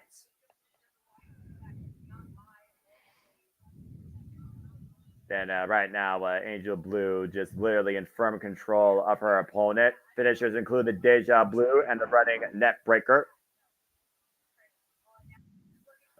This is looking very good, though, for Angel Blue as she goes to work right now on the neck. And You need to get Angel Blue and Sky Blue in a tag team together. Call them the Sky Angels. I like the idea, but I think I'm going to Sky Blue go one-on-one. Again, Sky Blue, former participant in this Pro. And right now, Angel Blue having her way with Denise, just driving her head into the mat. Relentless assault here. Trying to take advantage of her and mocking the audience in the process. Yeah, definite vicious streak here with Angel Blue. Can Denise Day get it together and start to get some offense? Again, Angel Blue was last involved in Mission Pro Mania with a loss against Queen Uju. Probably still upset from that. Oh, great axe kick, though, to Denise Day. And Angel Blue has been in firm control since the early going. Denise, though, trying to finally mount some offense here. Big knife edge chop and a rake in the eyes as Angel Blue again showing how far she's willing to go to get the win here tonight. Good grief. Choking the life out of Denise Day across the second rope with the leverage of her leg. And Denise Day, of course, previously involved in a tag team bout alongside Red Chanel, losing to Jasmine Allure and Danny Moe in a four-way, and previously was involved in a pre-show match at Boiling Point. Made her Mission Pro debut that day as well. Right now, the Megastar just backing it up hard into Denise Day's face up against the ropes. Jeez. And right now, Angel Blue knows she's in control, but how far is she willing to go to get the win? How important is to get the win, rather than make a statement? Every woman here is, of course, trying to send a message towards the champion and towards maybe the future champion if history's made her tonight in our main event. Angel Blue right now, trapping Denise Day in a sleeper hold of sorts. The rear naked choke right now, pointing the elbow underneath the jawline. Those wrists firmly locked. Denise Day might be going out, might be fading. And Denise Day, they're kicking her legs, trying to get a little bit of momentum back, trying to get the crowd to rally with her. But again, that's a lot to hold down for Angel Blue right now. Denise Day wooing the people on with her, getting back up to her feet. Body shots right now to Angel Blue, trying to create separation, and a jawbreaker finally does. Now going off the ropes, and Angel Blue catches Denise Day up on the shoulders. Are you kidding? Death Valley Driver. Holy crap. Cover. Kick out, though, by Denise Day at 2. Wow. Impressive show of strength there by Angel Blue, picking up the bigger adversary for a beautiful Death Valley Driver. Yields only a near fall. And Denise Day is still in it. Both of these women, again, trying to get into the win column here at Mission Pro Wrestling. Angel Blue right now is, insulting her opponent and paying for it with her own slap to the face. Denise Day has had enough, though, of Angel Blue's bullying in this match. The Irish whip. Angel Blue stops her momentum, though. Catches Denise Day, charging him with a back elbow strike. Now looks for a cross by out the corner. And Denise Day catching her, though. Play a strength here. Planting Angel Blue with the power slam. Into the cover. Kick out at 2. Woof. Denise Day needs to stay on top of Angel Blue here. Angel Blue smart and getting out of the ring. She was scurrying scrambling like to a get out of the ring. cockroach. She was scrambling to get out of the ring, JJ. Let's be honest here. She saw her big goose egg flashing before her eyes. And a big PK by Denise Day, catching Angel Blue on the outside, who was jaw-jacking a fan. And Denise Day right now needs to bring Angel Blue back inside, or maybe it's better to take the count out here and what's Denise Day? And the crowd right now being asked to move away. Angel Blue, the spear to Denise Day through the chairs of the front row. Those unforgiving steel chairs. Setting up, wait a minute. This can't be legal. Technically speaking, I guess they're not being physically used for the win. They're just being impromptu used, I guess, as Angel Blue is setting up a very proverbial troubled bed of woe. There's Diva's intentions on Angel Blue's mind right now. Setting up those chairs and stacking chairs even more. Yes, but let's remember the cardinal rule, Noah. She who sets it up is usually the one to take the punishment. And it breaks the count, goes back inside the ring and breaks the count. And all the fans right now standing away from what looks like certain destruction for one of these two ladies. And Angel Blue looking to hoist Denise Day for a suplex up the steel ring steps through the bed of chairs. Denise Day reversing, though. Now looking to hook up Angel Blue. And oh my God! Oh, case Suplex in point. And Denise Day suplexes Angel Blue from the steel ring steps through the bed of chairs. Both women down as the referee starts her 10 count. Neither one moving at ringside. It might be a 10 count knockout. Up to 7. We're up to 8. Up to 9. Can either woman make the count? And that's it. That is it. It is a double count out. Both women remain winless in Mission Pro Wrestling. Interesting way to do this. I see a rematch come the next show in August. Well, at the end of the day, both women, they're still looking for that first win in Mission Pro. Neither one could take advantage. Denise Day going for broke, literally rearranging Angela Blue's spine off the bed of chairs. Referee helping Denise Day up to her feet as both these women's animosity towards each other and towards the win. This is far from over. Neither one scores the victory. You said it yourself. It's not over by a long shot, and I guarantee you it's not. What we just saw right there, that moment, just tells me these two women, they're ready to take it to the next level. It's about more than a win. Now it's personal. Yeah, definitely. Brutal ending to that match. Well, as we keep moving forward, time to go to some more women's singles action as Calientina takes on Shea Carmichael in what I believe is for the Hybrid Women's Championship. It's Calientita and Shea Carmichael. Shea Carmichael and Calientita. Thank you for the appropriate enunciation. And again, Calientita, another one here who I've really kind of grown to respect here, watching the shows that I have seen for Mission Pro Wrestling. Right. Definitely looking forward to seeing what she brings to this match here. Go ahead and bring that down for now. We haven't even begun the entrances yet, but. I mean, that's fair. And again, Mission Pro Wrestling, we talked about before, it is a destination for rising women's professional wrestling. Damn it. And we do not digress anymore. No, and it's just fact.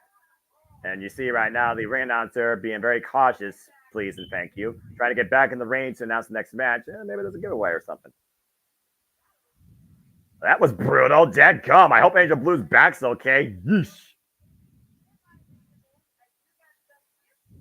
As we get ready for what I apparently believe is the semi-main event for the Hybrid Women's Championship. Again, Hybrid Women's Championship representing Hybrid School of Wrestling, a sports school in San Antonio, Texas, where Izzy Moreno was disciplined and trained out of in her young professional wrestling career. Yep, semi-main because the Thunder Rosa match got scrapped. So you got to figure that come August, they'll try to rebook that Riche Chanel Thunder Rosa match. And let's also keep in mind, please, people, remain hashtag spoiler free, as right now we know AEW Collision is underway. And of course, we have, speaking of women's wrestling, the founder, the owner of Mission Pro Wrestling, the Mera Mera, Thunder Rosa, taking on Diana Purrazzo in a long may she fucking reign. Damn it! And I look forward to watching that after this is done. Hey, you said main event. I don't think that's going to be the main event, bruv, because you got the BCC match. That's probably going to be your one-year main event. Yeah. All four BCC members versus whoever they have lined up for them. I forget who they have on the opposition side, but I did see the graphic. TMDK, Rocky Romero, and freaking Leo Rush. Yes. Now that you say it, I remember TMDK on there, but I wouldn't have remembered the other two. But yeah, that's going to be their main event for the evening. Yeah, I suppose. But I still think the women deserve it more because they're the story. Anyway, that's just a whole different conversation. Looks like some that fan's like, Bossy, I got my merch. Later, suckers. All right, well, we'll see what happens when those fans come back at the next show that is either going to be representing Tiffany Nieves or Izzy Moreno as we get ready for our semi-main. Again, this is for the Hybrid Women's Championship. And first out, here's the challenger, Shea Carmichael. Shea Carmichael, yep. She definitely gives me a little Kenzie Page, a little Hollywood Haley J type of vibe to her in her presentation. If you're familiar, I know you're familiar with Kenzie. I don't know if you're familiar with Haley J. I'm only familiar with her from having watched the Wrestlers series on Netflix. Haley J is one of those names I've heard very vaguely, but I believe I've seen her. Yeah, if you go to, I know you're not a big TV guy, but if you go and watch the Wrestlers series on Netflix about OVW, she's one of the ones that's featured quite heavily in the 8 to 10 episode series. Get a good feel for her character. Her mother is part of the staff and an ex-wrestler who works for Al and OVW. They also double dip over in the WOW promotion, Women of Wrestling.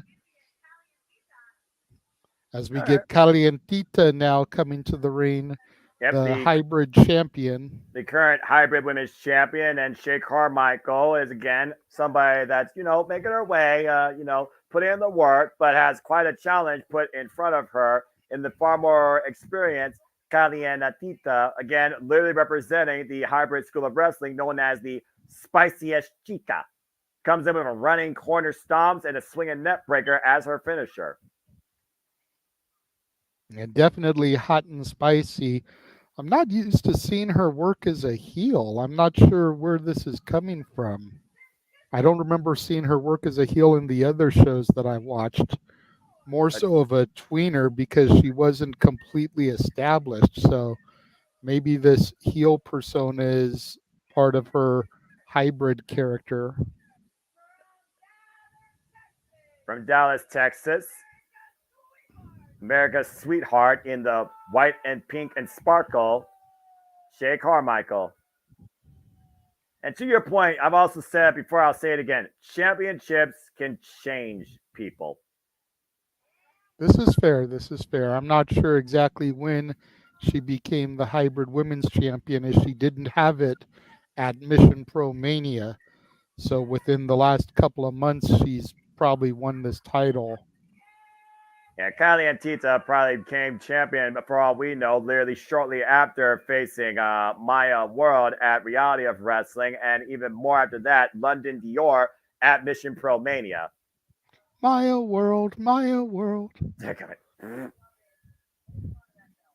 of course, she loves holding on to that championship. We'll see how far a champion's willing to go. If she follows the same trend that Tiffany Nieves has followed lately in holding on her death grip on the Mission Pro Wrestling Championship. Referee, of course, checking both champion and challenger. And Shay Carmichael doesn't seem to be sweating Calientita so far. And bell rings are underway for our semi-main here for the Hybrid Women's Championship. And again, our main event comes up after this match. Condable tie-up by Shay Michael. And we'll see who leaves Summer Lovin here, both as the Hybrid Women's Champion and the MPW Champion, as, of course, the Mission Pro Wrestling Tag Champions were able to successfully retain their titles earlier tonight. According to social media, she won the championship back on May 26th, so only a couple of weeks ago here. Yeah, you wonder how far she was willing to go to win that title, how far she was willing to go to hold on to that championship. Great wrist control here right now. Hammerlock in the left arm is the champion. Challenger trying to force the break and immediately going after the hair. The referee calls for the break. Shay Carmichael, though, a little bit upset after that as the champion finds reprieve in the ropes, clearly getting inside her challenger's head. And again, back to the hair. I don't know how wise this is. And Shay Carmichael grabbing a handful of kind of delivered big forearm. In the Irish whip, reversal Irish whip. Shay Carmichael sit hard in the turnbuckles. The drop kick. Get the boots up. Now sending up to the second rope. Now catching Calientita. Beautiful head scissors takeover. Oof. STO of sorts. Drops the knees across the chest. And Shay Carmichael looking to follow up again. Big running drop kick. Through the chest. Here's the cover. Gets a 2 count. Still not enough. No, it's too early. A good early showing here, though, by Shay Carmichael. Yeah, we talk about it often, Noah. The challenger has got to stay on top. The challenger has to beat the champion.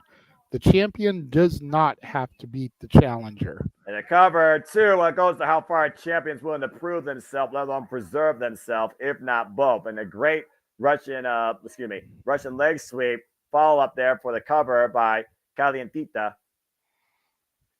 Calientita only 19 years old here. Only a couple years older than the challenger for the Mission Pro Championship tonight, Izzy Moreno. And again, both these women that you just mentioned literally trained out of the title this school represents, hybrid wrestling, hybrid school of wrestling. And right now, Kelly and Tita looking to follow up. Big drop kick to the back of Shea Carmichael up against the second rope. Whiplash effect. Champion control the cover. Gets a 2 count. Just the 2 so far. Just the 2. You can see right now, Shea Carmichael's holding on to her back. She got nailed hard with that drop kick. Ooh. Dropping an elbow. Big elbow there by Calientita. And right now, Shea Keeps just fanning herself because of how hot and spicy she is. Yeah, again, is this too much heat for her own self to handle is the question right now. Putting the boost to Shea Carmichael in the corner and driving her foot forward underneath the jawline of Shea Carmichael. Shout out to Dustin Rhodes and his Rhodes Wrestling Academy, by the way. Go check out his latest showcase on his YouTube channel, folks. Oh, and the double stomps just in the corner. Stomping away at her challenger like a maniac. Ooh. Calientita, though, sent face first and second turnbuckle, and Shea Carmichael looking to answer in kind with some stomps of her own in the corner and a Bronco Buster. There we go. Haven't seen one of those in a while. Yeah, okay. Shea's bringing her own heat to this. Oh! Yeah, but you don't want to get too cocky with a champion the caliber of Calientita. Oh! Running in with the cannonball, shades of Kevin Steen into the cover, goes Calientita to retain shoulder up immediately and grab of the rope. That positioning there by the champion. Shea Carmichael right now showing great resilience here. And of course, Calientita, to your point, is champion. Title can only change hands via pinfall submission inside the ring. Shea Carmichael, though, just smiling up towards the champion's offense here, looking unfazed, trying to get inside the champion's head and probably succeeding. Now Calientita teeing up against Shea here in the corner. And Shea Carmichael, though, still staying in this, though. Oh, what's this? Cinching on a cravat, trying to wear down the challenger, possibly looking for a submission here. And the wrist lock firmly behind the challenger's head, close to the inside of the champion's body, but challenger able to make contact with the elbows. Calientita, understanding the sense of concern, breaks the hold herself and still unleashes on Shea Carmichael. Shea Carmichael. I gotta get used to that name. Carmichael. It's like two names. Carmichael. Oh, it's Karma. Armringer gets to the midsection. And the front face lock now by Calientita. What you're looking for here. Hoisting up maybe a German suplex attempt. Shea Carmichael, though, reverses! Great reversal of the vertical suplex, almost like an exploder, having with Calientita crash into the turnbuckle pads there. Shea Carmichael, big running Meteora in the corner. Huge opportunity right now for the challenger into the cover, up the far leg, and Calientita gets the shoulder up at 2. Big kick out there by Calientita. Shea Carmichael, though, in firm control here. Calientita still finding bat, though. Vicious forearm strikes. The Irish whip, reverse Irish whip by Shea Carmichael. Calientita up and over, though. Shea Carmichael, though, trying to keep up with the champion. Catches him by a cutter! Out of nowhere! Big cutter. But she has to try and capitalize. She has to roll through for the cover. Both women down in the middle of the ring as Calientita is checking her jawline. And right now, this is a critical moment for Shea Carmichael to capitalize. Whoever can get back. Carmichael is exhausted. Look at her. She hasn't even begun to move, just barely stirring now, and she's rolling the opposite direction. Both of these women right now, critical moment here for both to capitalize. Shea Carmichael with a smile on her face, meeting the champion in kind, middle of the ring, eye to eye, forehead to forehead here. It's almost like Shea Carmichael loves this. Calientita, though, and Carmichael both trading forms. Whoa! That was a vicious slap. Calientita egging her on, screaming, "Come on." Double A takedown. Now that Shea Carmichael's giving it to her, Calientita's like, no, I'm good. And she asked for it. Be careful what you asked for. Yep, you just might get it. Big clothesline Oh! takes down Calientita. Good takedown, taking her down face first, following that clothesline. Not a waist slap. Big German suplex release by Shea Carmichael. Calientita in a world of trouble here, now trying to cover up as the referee's trying to create separation. What the hell, official? I thought she was going to go maybe for a cover, but I guess the officials are checking on the champion here. I think right now, Shea Carmichael, a screw might have been taken loose. Got tripped up, though. Calientita looking to take advantage here. I think the referee probably saved her. Oh, gosh.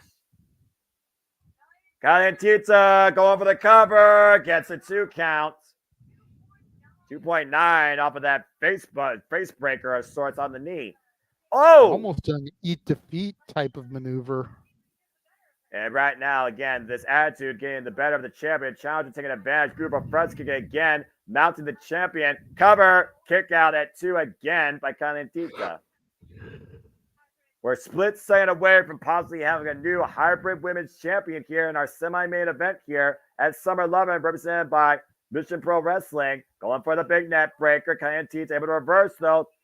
Get to the midsection. Now the double underhook. Oh, and a DDT. And that might be it. Cover. Hook on the leg. Calientita retains. Jeez. Calientita finds the 3 for the victory. Big retention there for Calientita. Demanding her championship as the referee's trying to get it. Calientita snatches it from her hands. Yeah, I mean, to your point, we saw how far Calientita values that title, but she was definitely tested tonight against Shea Carmichael. Great showing here by the challenger. But I gotta say, Shea, I think there's something different that was brought out of Shea tonight that I was unaware of. Quite possibly.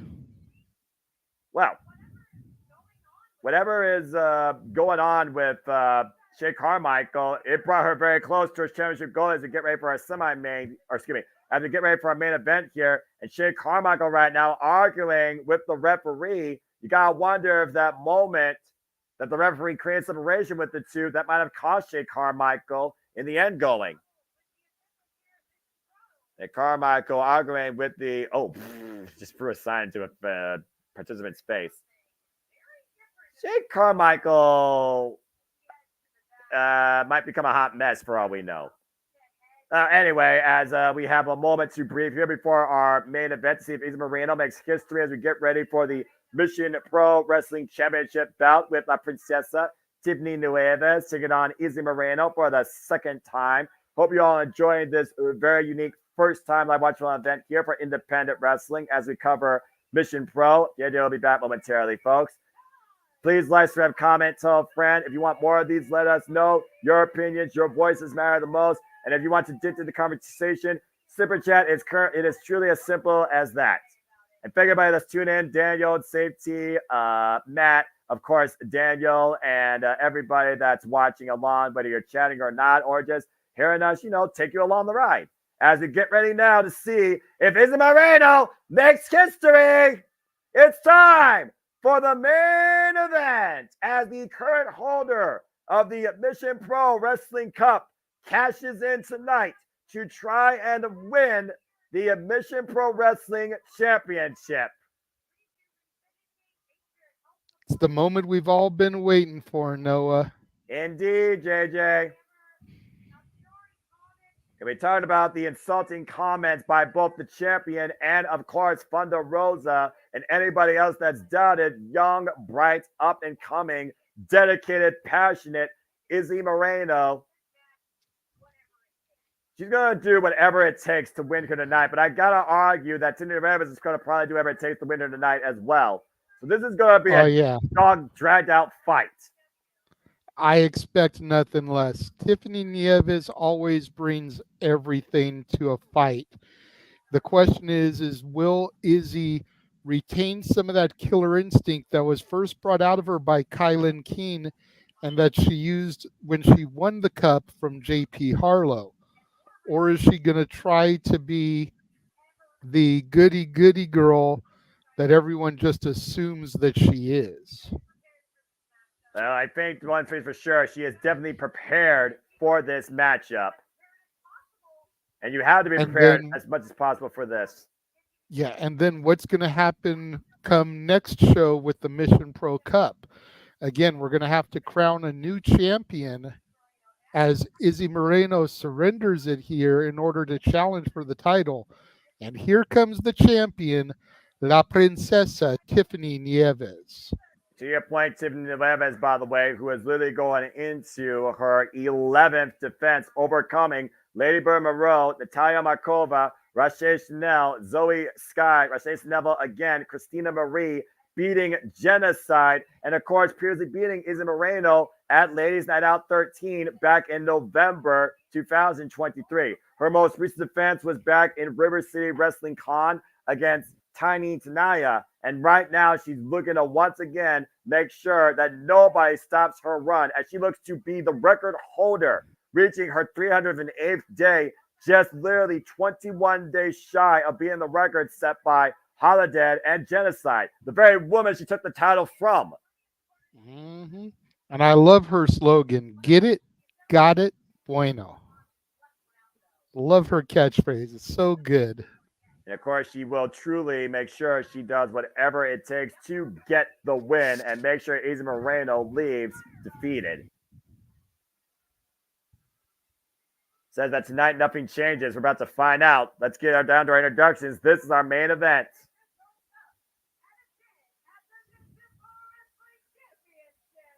Good luck, Izzy. Yes. Ring announcer telling the fans what we all know, that this is the cash-in of the cup. The Mission Pro Wrestling Championship, first established in Mission Pro Wrestling, held by La Rosa Negra, then, of course, won by Jasmine Allure, of course, won by Holiday, and then won by Genocide, now currently in possession of La Princesa Tiffany Nieves.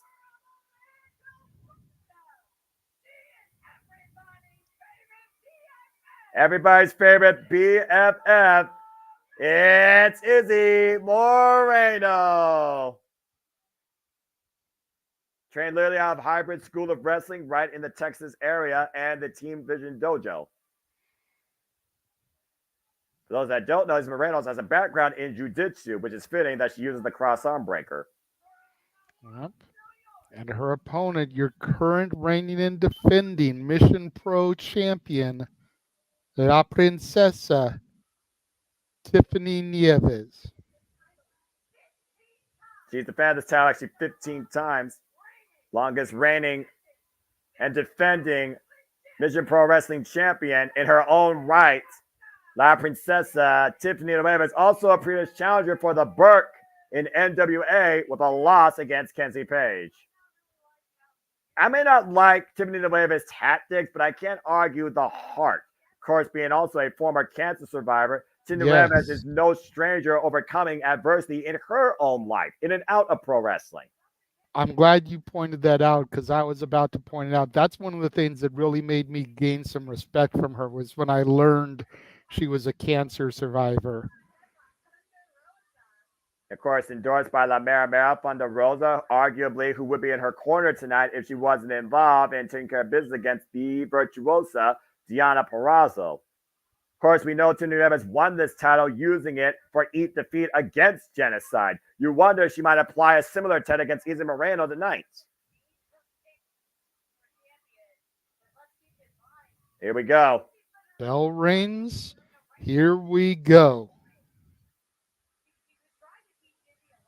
Again, sometimes the hardest lessons are taught the toughest of ways, whether you know it or not. And I do wonder why Thunder Rosa may have chosen Tiffany Nieves to be her champion at Mission Pro. Does she believe that Izzy Moreno can be a champion in her promotion? Well, of course she can. I mean, I'm sure Thunder Rosa looks at Izzy Moreno and sees herself when she was a young woman. You know, whether you're male or female, you can't help but look at Izzy and see a little piece of yourself in her. A super fan who is living out her dream of being a professional wrestler. Damn it. You know, every single one of us that watches the product on a weekly basis, whether it's WWE, AEW, TNA, NWA, or any of the many indie promotions that are out there and local to us, every single one of us that sits down and watches it at some point or another envisions ourselves in the ring doing this. And the mounting position right now, Izzy is doing Moreno. it. Yeah, Izzy Moreno right now, teeing off, and Tiffany Nieves and Izzy Moreno literally rolling around in the ring, fighting like cats and dogs.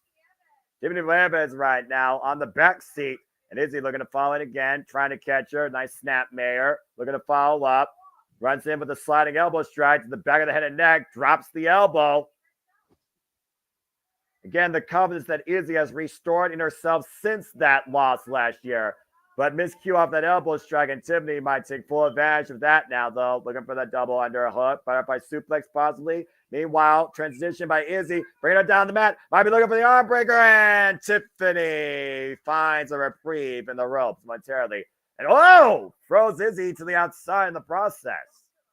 Yeah, as we talked about briefly during the pre-show, this is not the same Izzy Moreno that challenged La Princesa back in November when she was only a couple of months into her career. This is almost a 1 year, difference in the individual in ring. A lot more experience, a little bit older. She's had a birthday since then, a little bit wiser. And right now, and having competed against La Princesa before, she kind of knows what to expect from the fighting champion.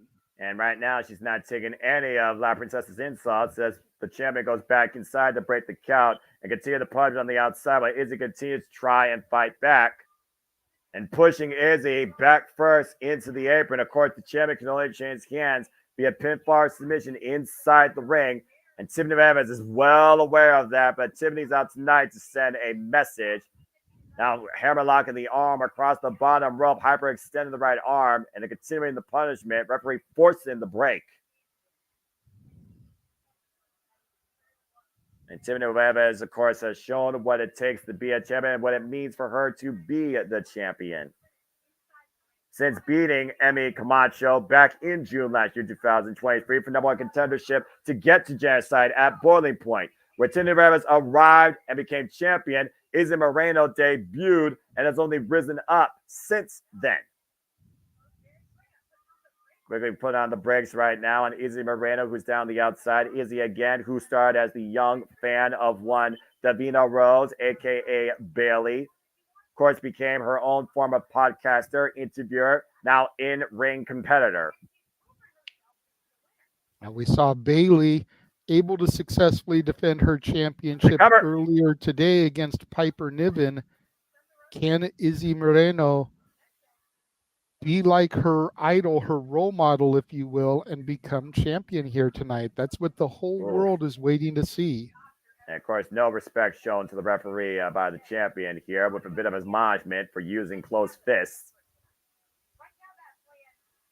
And clearly right now the plan is wear down, beat down Izzy Moreno, break her spirit, then break her body. That's clearly the plan on Tiffany Nieves. Loving shot to the spine. Of course, we just saw earlier a recap of Izzy Moreno getting into the opportunity, beating J.P. Harlow in a San Antonio Stampede match for the Mission Pro Cup. And the Mission Pro Cup, of course, will be vacated now and will be determined across a tournament, I imagine, for a new winner to also go after this opportunity when the time presents itself. Oh, jeez. Well, the last time they did it, they did a fatal 4 or 5-way match, and the winner just took the cup. I got to imagine they'll probably do something similar come August in their next show. And, of course, next time the Mission Pro Wrestling takes center stage will be, as JJ alluded to, in August. And again, folks, if time allows and if you encourage, we'll be happy to cover this again for you. Izzy taking advantage, wrenching the left arm of Tiffany Nieves, trying to fight back here. And that jiu-jitsu background coming into play. Teeing off against Tiffany, bringing it down to her knees. Looking for that pump knee. Oh, but Tiffany drives herself into the back of Izzy. That was a hard shot, too. You got to figure Tiffany Nieves here is trying to teach Izzy a lesson. You know, you look at someone like Izzy, 17 years old, a 1-year rookie in this business. Tiffany Nieves has been around the block quite a bit. You know, NWA competitor, Ohio Valley Wrestling former champion. She's done a few things along with beating and surviving cancer. You don't want some 17-year-old punk to come Oh in boy. and derail you. Oh! Spin out with the power slam right now. And of course, Tiffany trying to take advantage. Here's the cover. 2. Wait a minute, hook a leg. 2 count there. Almost sat on Izzy there. I believe Tiffany calls that the Bronx Slam. I could be wrong with that, though. Yeah, you're right. The Bronx Slam, that spin out sidewalk slam. Again, Tiffany Nieves, calculated champion here. And of course, we talk about the younger generation of rising athletes, not just in NIL, but in professional wrestling. Julia Hart, 20 years of age, TBS champion. Billy Starks, 19 years of age, Ring of Honor Women's Television Champion. First ever Ring of Honor Women's Television Champion. And now the double Here underhook. we've got Izzy Moreno at 17 years old could become the Mission Pro champion. Weirder things have happened, but truly nothing is impossible in this business for anybody if you work for it. And Tiffany right now feeling firmly in control, taking her eyes off her opponent and showboating to the crowd. This could be a critical mistake. And Izzy right now just trying to get back up to her feet with assistance from the ropes. Normally you would think so, but considering Izzy's having a hard time just even getting to her feet, you got to figure Tiffany Nieves thinks she's in her driver's seat here. And Izzy, though, fine bet, though, up and over, the flip, the roll up, the cover, 2, almost got her. No. Izzy almost won the title right there. And again, split-second decision, though, by Tiffany with that knee. Bends Izzy down. What's Tiffany looking for here? Readjusting position. Now hoisting up Izzy Moreno. Big power slam. Almost Izzy thought she was going to go for the Michinoku driver. We saw that so many times at Clash of the Castle today. Tiffany going for the cover. Gets a 2 count. Deep hook on the far leg. And again, further exaggeration on the lower back of Izzy Moreno, who's been favoring that pretty much this whole match. But Izzy again, willed on by all her best friends, all of her friends in attendance, all the friends and fans of Izzy Moreno here, looking to see if Izzy creates history. Willing on the challenger here. Izzy again getting the boot up, though, creating separation, sidestepping Tiffany Nieves, who goes into the turnbuckles. And now Izzy once again follows up with a shoulder block, rolls through, creates distance. The confidence building inside Izzy, but again, that back showing no favoritism. And Izzy right now, but we're looking to go for broke, going up to the second rope. Tiffany trying to stop the ascent. Tiffany charges in, catches Izzy. Oh boy. Oh God, what a spine buster. Ooh. Damn. The strength of La Princesa to catch Izzy Moreno there and just drive her down with that brutal spine wait a minute. buster. Look at the transition, JJ. Look at the transition. Going for the cross arm breaker. Trying to lock it in, but Tiffany rolls up Izzy and forces Izzy to break the hold. See, that's the one thing that most of these women have over Izzy is a little bit of a weight edge. And that just is because of her youth. Ooh. Tiffany maintaining wrist control, though, dropping Izzy maintaining wrist control, though, dropping Tiffany face first. Now, once again, wrapping the arm up, looking for that cross arm breaker one more time. The same way she beat Mr. Kate to win her first match here in Mission Pro. Tiffany dragged away from the ropes towards center. Can Izzy hyperextend that arm? Hey, wait a minute. What? Wait, who's that? That's not Thunder Rosa. She's supposed to be on TV, right? Who the hell's that? Now, Izzy, though, driving the strange ally to Tiffany Nieves, face first to the ring apron. What the fuck's happening here? I'm not sure. I need to get a good look at it, see if that's Holodead. Yeah, was this the plan all along? Was this the damn plan all along? Then right now, the referee checking on Izzy. Almost the referee you would think would try and incite a disqualification right now. Again, Thunder Rosa not wanting the referee to call for the DQ. No, nobody wants that. And Tiffany right now literally looking for an escape, a coward's way out.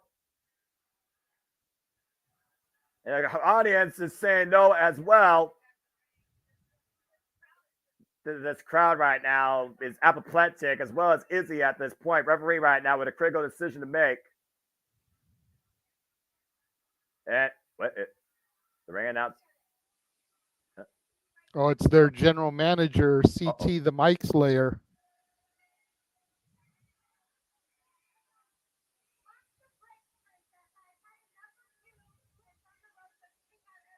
Uh-oh. The manager is stepping in here.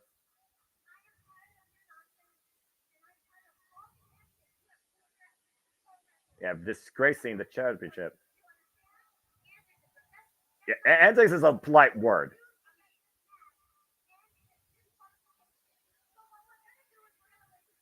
She's refusing to let the match end in a DQ.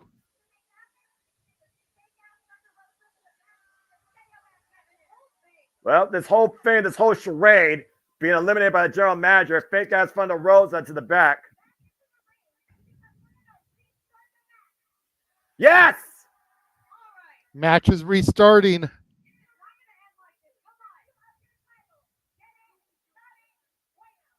Damn! Yeah, you better get back in that ring or you're going to be stripped of your championship, Para. Yeah, this is not what Tiffany expected. Tiffany was looking for an easy way out with a fake-ass Thunder Rosa who should be losing an arm right now to Deonna Purrazzo. Now she's headed to the back as she was about to tap out of the arm breaker. And Izzy in hot pursuit as the general manager has demanded this match to restart. And Izzy dragging the champion back towards the ring. Great move by Carolina Teague. Well, Carolina Teague has also been on the blunt end of Thunder Rosa's insults as well. You only can handle so much bullshit for so long, all right? And Izzy no doubt, no doubt. Hard into the steel ring steps. As Tiffany's looking The question though now, Noah, is how pissed off is La Princesa, and is she going to dish out even more punishment to Izzy Moreno, or should she have just allowed the match to get DQ'd? I think we're going to see a more fired up Tiffany Nieves here now. Well, maybe the general manager is trying to make Tiffany Nieves a worthy champion to call for Mission Pro. Maybe she's trying to make Tiffany a better competitor. Maybe she's trying to make Tiffany somebody people can be proud of. Why people have endorsed Izzy Moreno and rather see her as the face of Mission Pro. Again, though, Izzy Moreno, though, again, like you said, still so young, still so, again, under-tested, favoring the smile for her back. Referee asking Izzy if she wants to continue. Izzy, again, with the biggest opportunity of her young career. Tiffany, though, does not want Izzy to even get a second chance at it. Izzy's body is not as calloused, is not as used to the bumps as a more experienced competitor. Well, the match is officially restarted, so Izzy brought back inside the ring. Tiffany waiting for the bell to ring. At first. There it is. All right, well, here we go. Round two. I appreciate what the general manager did here, but again, I do worry about Izzy Moreno's long-term conditioning, to your point. And right now, Tiffany taking full advantage of that. Absolutely furious. Can I imagine what Thunder Rosa thinks of this if she don't lose her arm to the Virtuosa Deonna Purrazzo, which I more so expect than anything else. Sorry, not sorry. Well, and now she's going to take the count got to out. be huddled around a computer or her phone watching this. Although it is starting to get close to that women's match championship time in AEW, as it's almost the 9:15 mark. Collision, they do things slightly differently. I will say that, especially when it comes to women extreme circumstances. And I'll leave it at that. Meanwhile, Izzy Moreno trying to climb her way up on the apron, stop the rest 10 count. And Tiffany runs in with the drop kick, though, and drives Izzy back down hard to the outside. You can see the way Izzy is clutching at her back there. Yeah, but look at the way that Tiffany Nieves is clutching her left arm that was nearly taken out of its socket. I can imagine what's going through Izzy's mind right now. With how far she went to get back in this match, to have this match. The bottom line, even if Izzy doesn't win here, she will not accept losing via countout. If she's going to lose, she wants to lose in the ring to the champion. But losing the last thing on her mind as well as quitting. And Tiffany literally tossing Izzy back in right now. Might be dead to rights, dragging her towards center. Now goes into the cover, lateral press, and Izzy somehow kicks out. The heart, the fighting spirit of Izzy Moreno. Somehow Izzy managing to get the shoulder up before the 3. And now Tiffany might be looking for a submission of her own, possible cloverleaf. Looking to hoist up Izzy. Again, the damage done to that compromised back. And the spine being rearranged on young Izzy Moreno as her body is planted flat on the mat. And Tiffany is sitting deep in on that cloverleaf. And again, we talk about the impact to the back on the steps. And Izzy might literally be fading here. You talk about the catalyst, talk about the conditioning of Izzy Moreno. She can only endure so much for the referee has to call it. If Izzy passes out, that might be it. Arm goes down once. If the arm goes down 3 times, Tiffany Nieves will retain via submission. There's a second. If this arm goes down for a third, this match is over. But Izzy still shows life. The heart and soul of Izzy Moreno finding a way to raise her body, crawl towards the ropes, and forces the break. And Tiffany got to break that hold, but Tiffany bringing her back towards center, almost refusing to. Now dragging her back towards center of the ring, and once again, readjust the position, looking to once again apply a cool leaf. Izzy, though, changing position herself. Roll her through with the ankle pick. An awkward landing for Tiffany Nieves. I was going to say Nieves rolling close to those ropes so that she could get into them very easily. Smart move by the champion. Yeah, but Izzy also sent the champion close into that turnbuckle, I think, on that damaged arm. So smart move by the challenger. And also she's created separation. Izzy Moreno with a bad back. Tiffany Nieves with a bad arm. What gives here first? As Izzy once again tries to rise back to her feet, showing the fighting spirit of her role model, Bayley. Looking to follow it, and boom, man, just runs through Tiffany. And now Izzy taking the champion down twice, 3 times with the short-range clotheslines.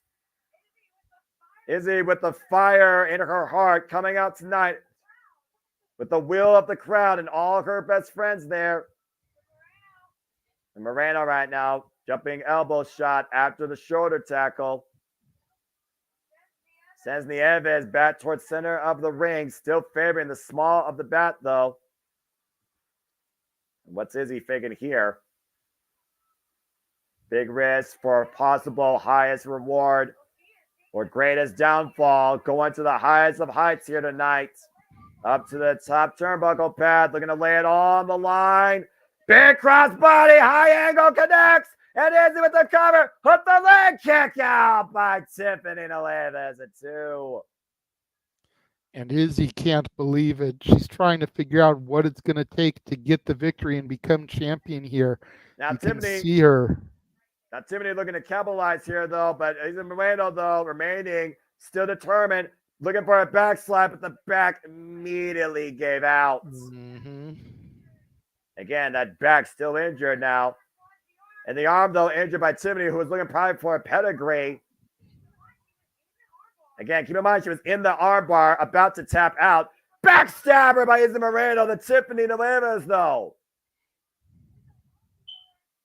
And now Izzy Moreno with the arm again, looking for the cross arm breaker. Has it fully applied, has it extended. Will Tiffany tap? Will Tiffany find escape? Tiffany still trying to fight back, though. Reverse the pressure, shoulders down.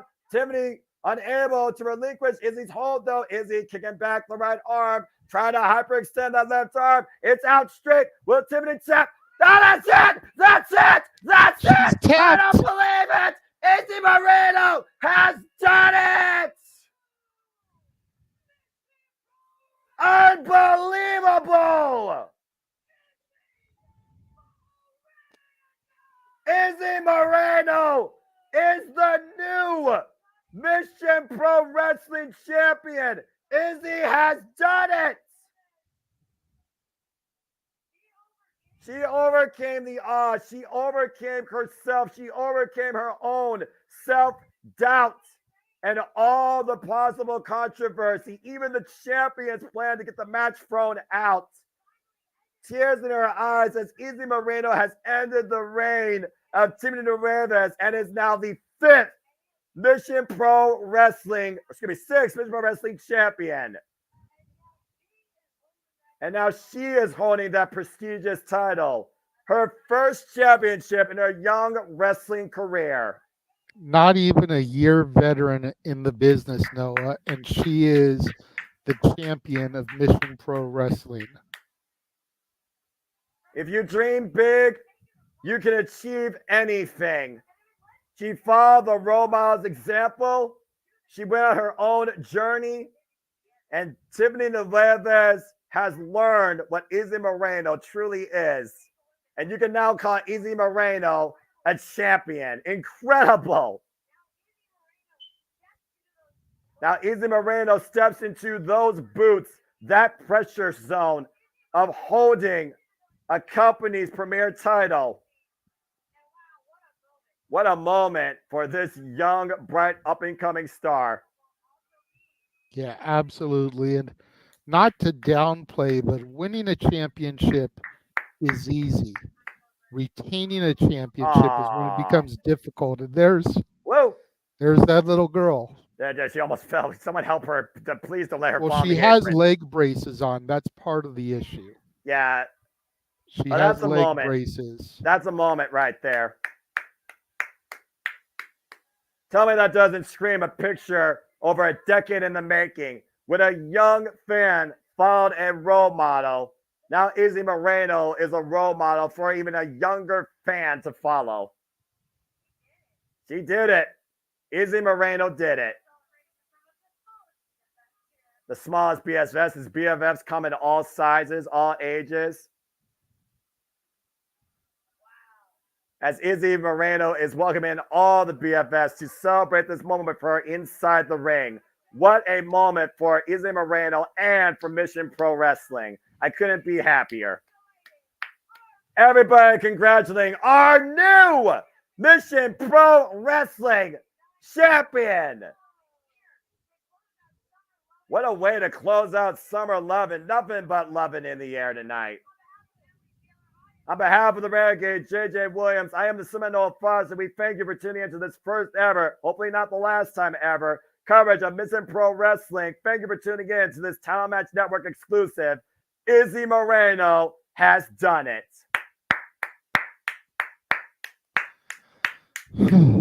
That was wholesome professional wrestling, damn it. That was wonderful. Congratulations to young Izzy Moreno. Yep. Beautiful. That was great. I'm so damn happy for her. That just made my day. That made me smile. Same. And that, ladies and gentlemen, is what it means wholesomely to embrace and love professional wrestling. Damn it. Absolutely. Absolutely. Originally, I was going to go straight into open mic night from here, but with it being as early as it is, we'll go ahead. We'll take a little hiatus. We'll come back at the top of the hour. So 7 o'clock Pacific, 10 o'clock Eastern. Still start about an hour early. Hopefully we can get out a little early. With Father's Day tomorrow, with having to go to my 9 to 5 at 11 a.m. my time tomorrow. So everyone, we will be back in about 45 minutes. Take your opportunity, grab you something to eat, grab you a tasty beverage, go to the bathroom. Izzy Moreno is your new Mission Pro champion. Izzy Mania is running wild, and Mission Pro Wrestling is honored to have it. Congratulations, Izzy. Have a good night, folks. We'll see you actually in an hour and 45 minutes, JJ. Look at your clock. That's what I'm saying. We'll start at the top of the hour. We'll start at 7 instead of 8, 10 instead of 11. What? Yeah.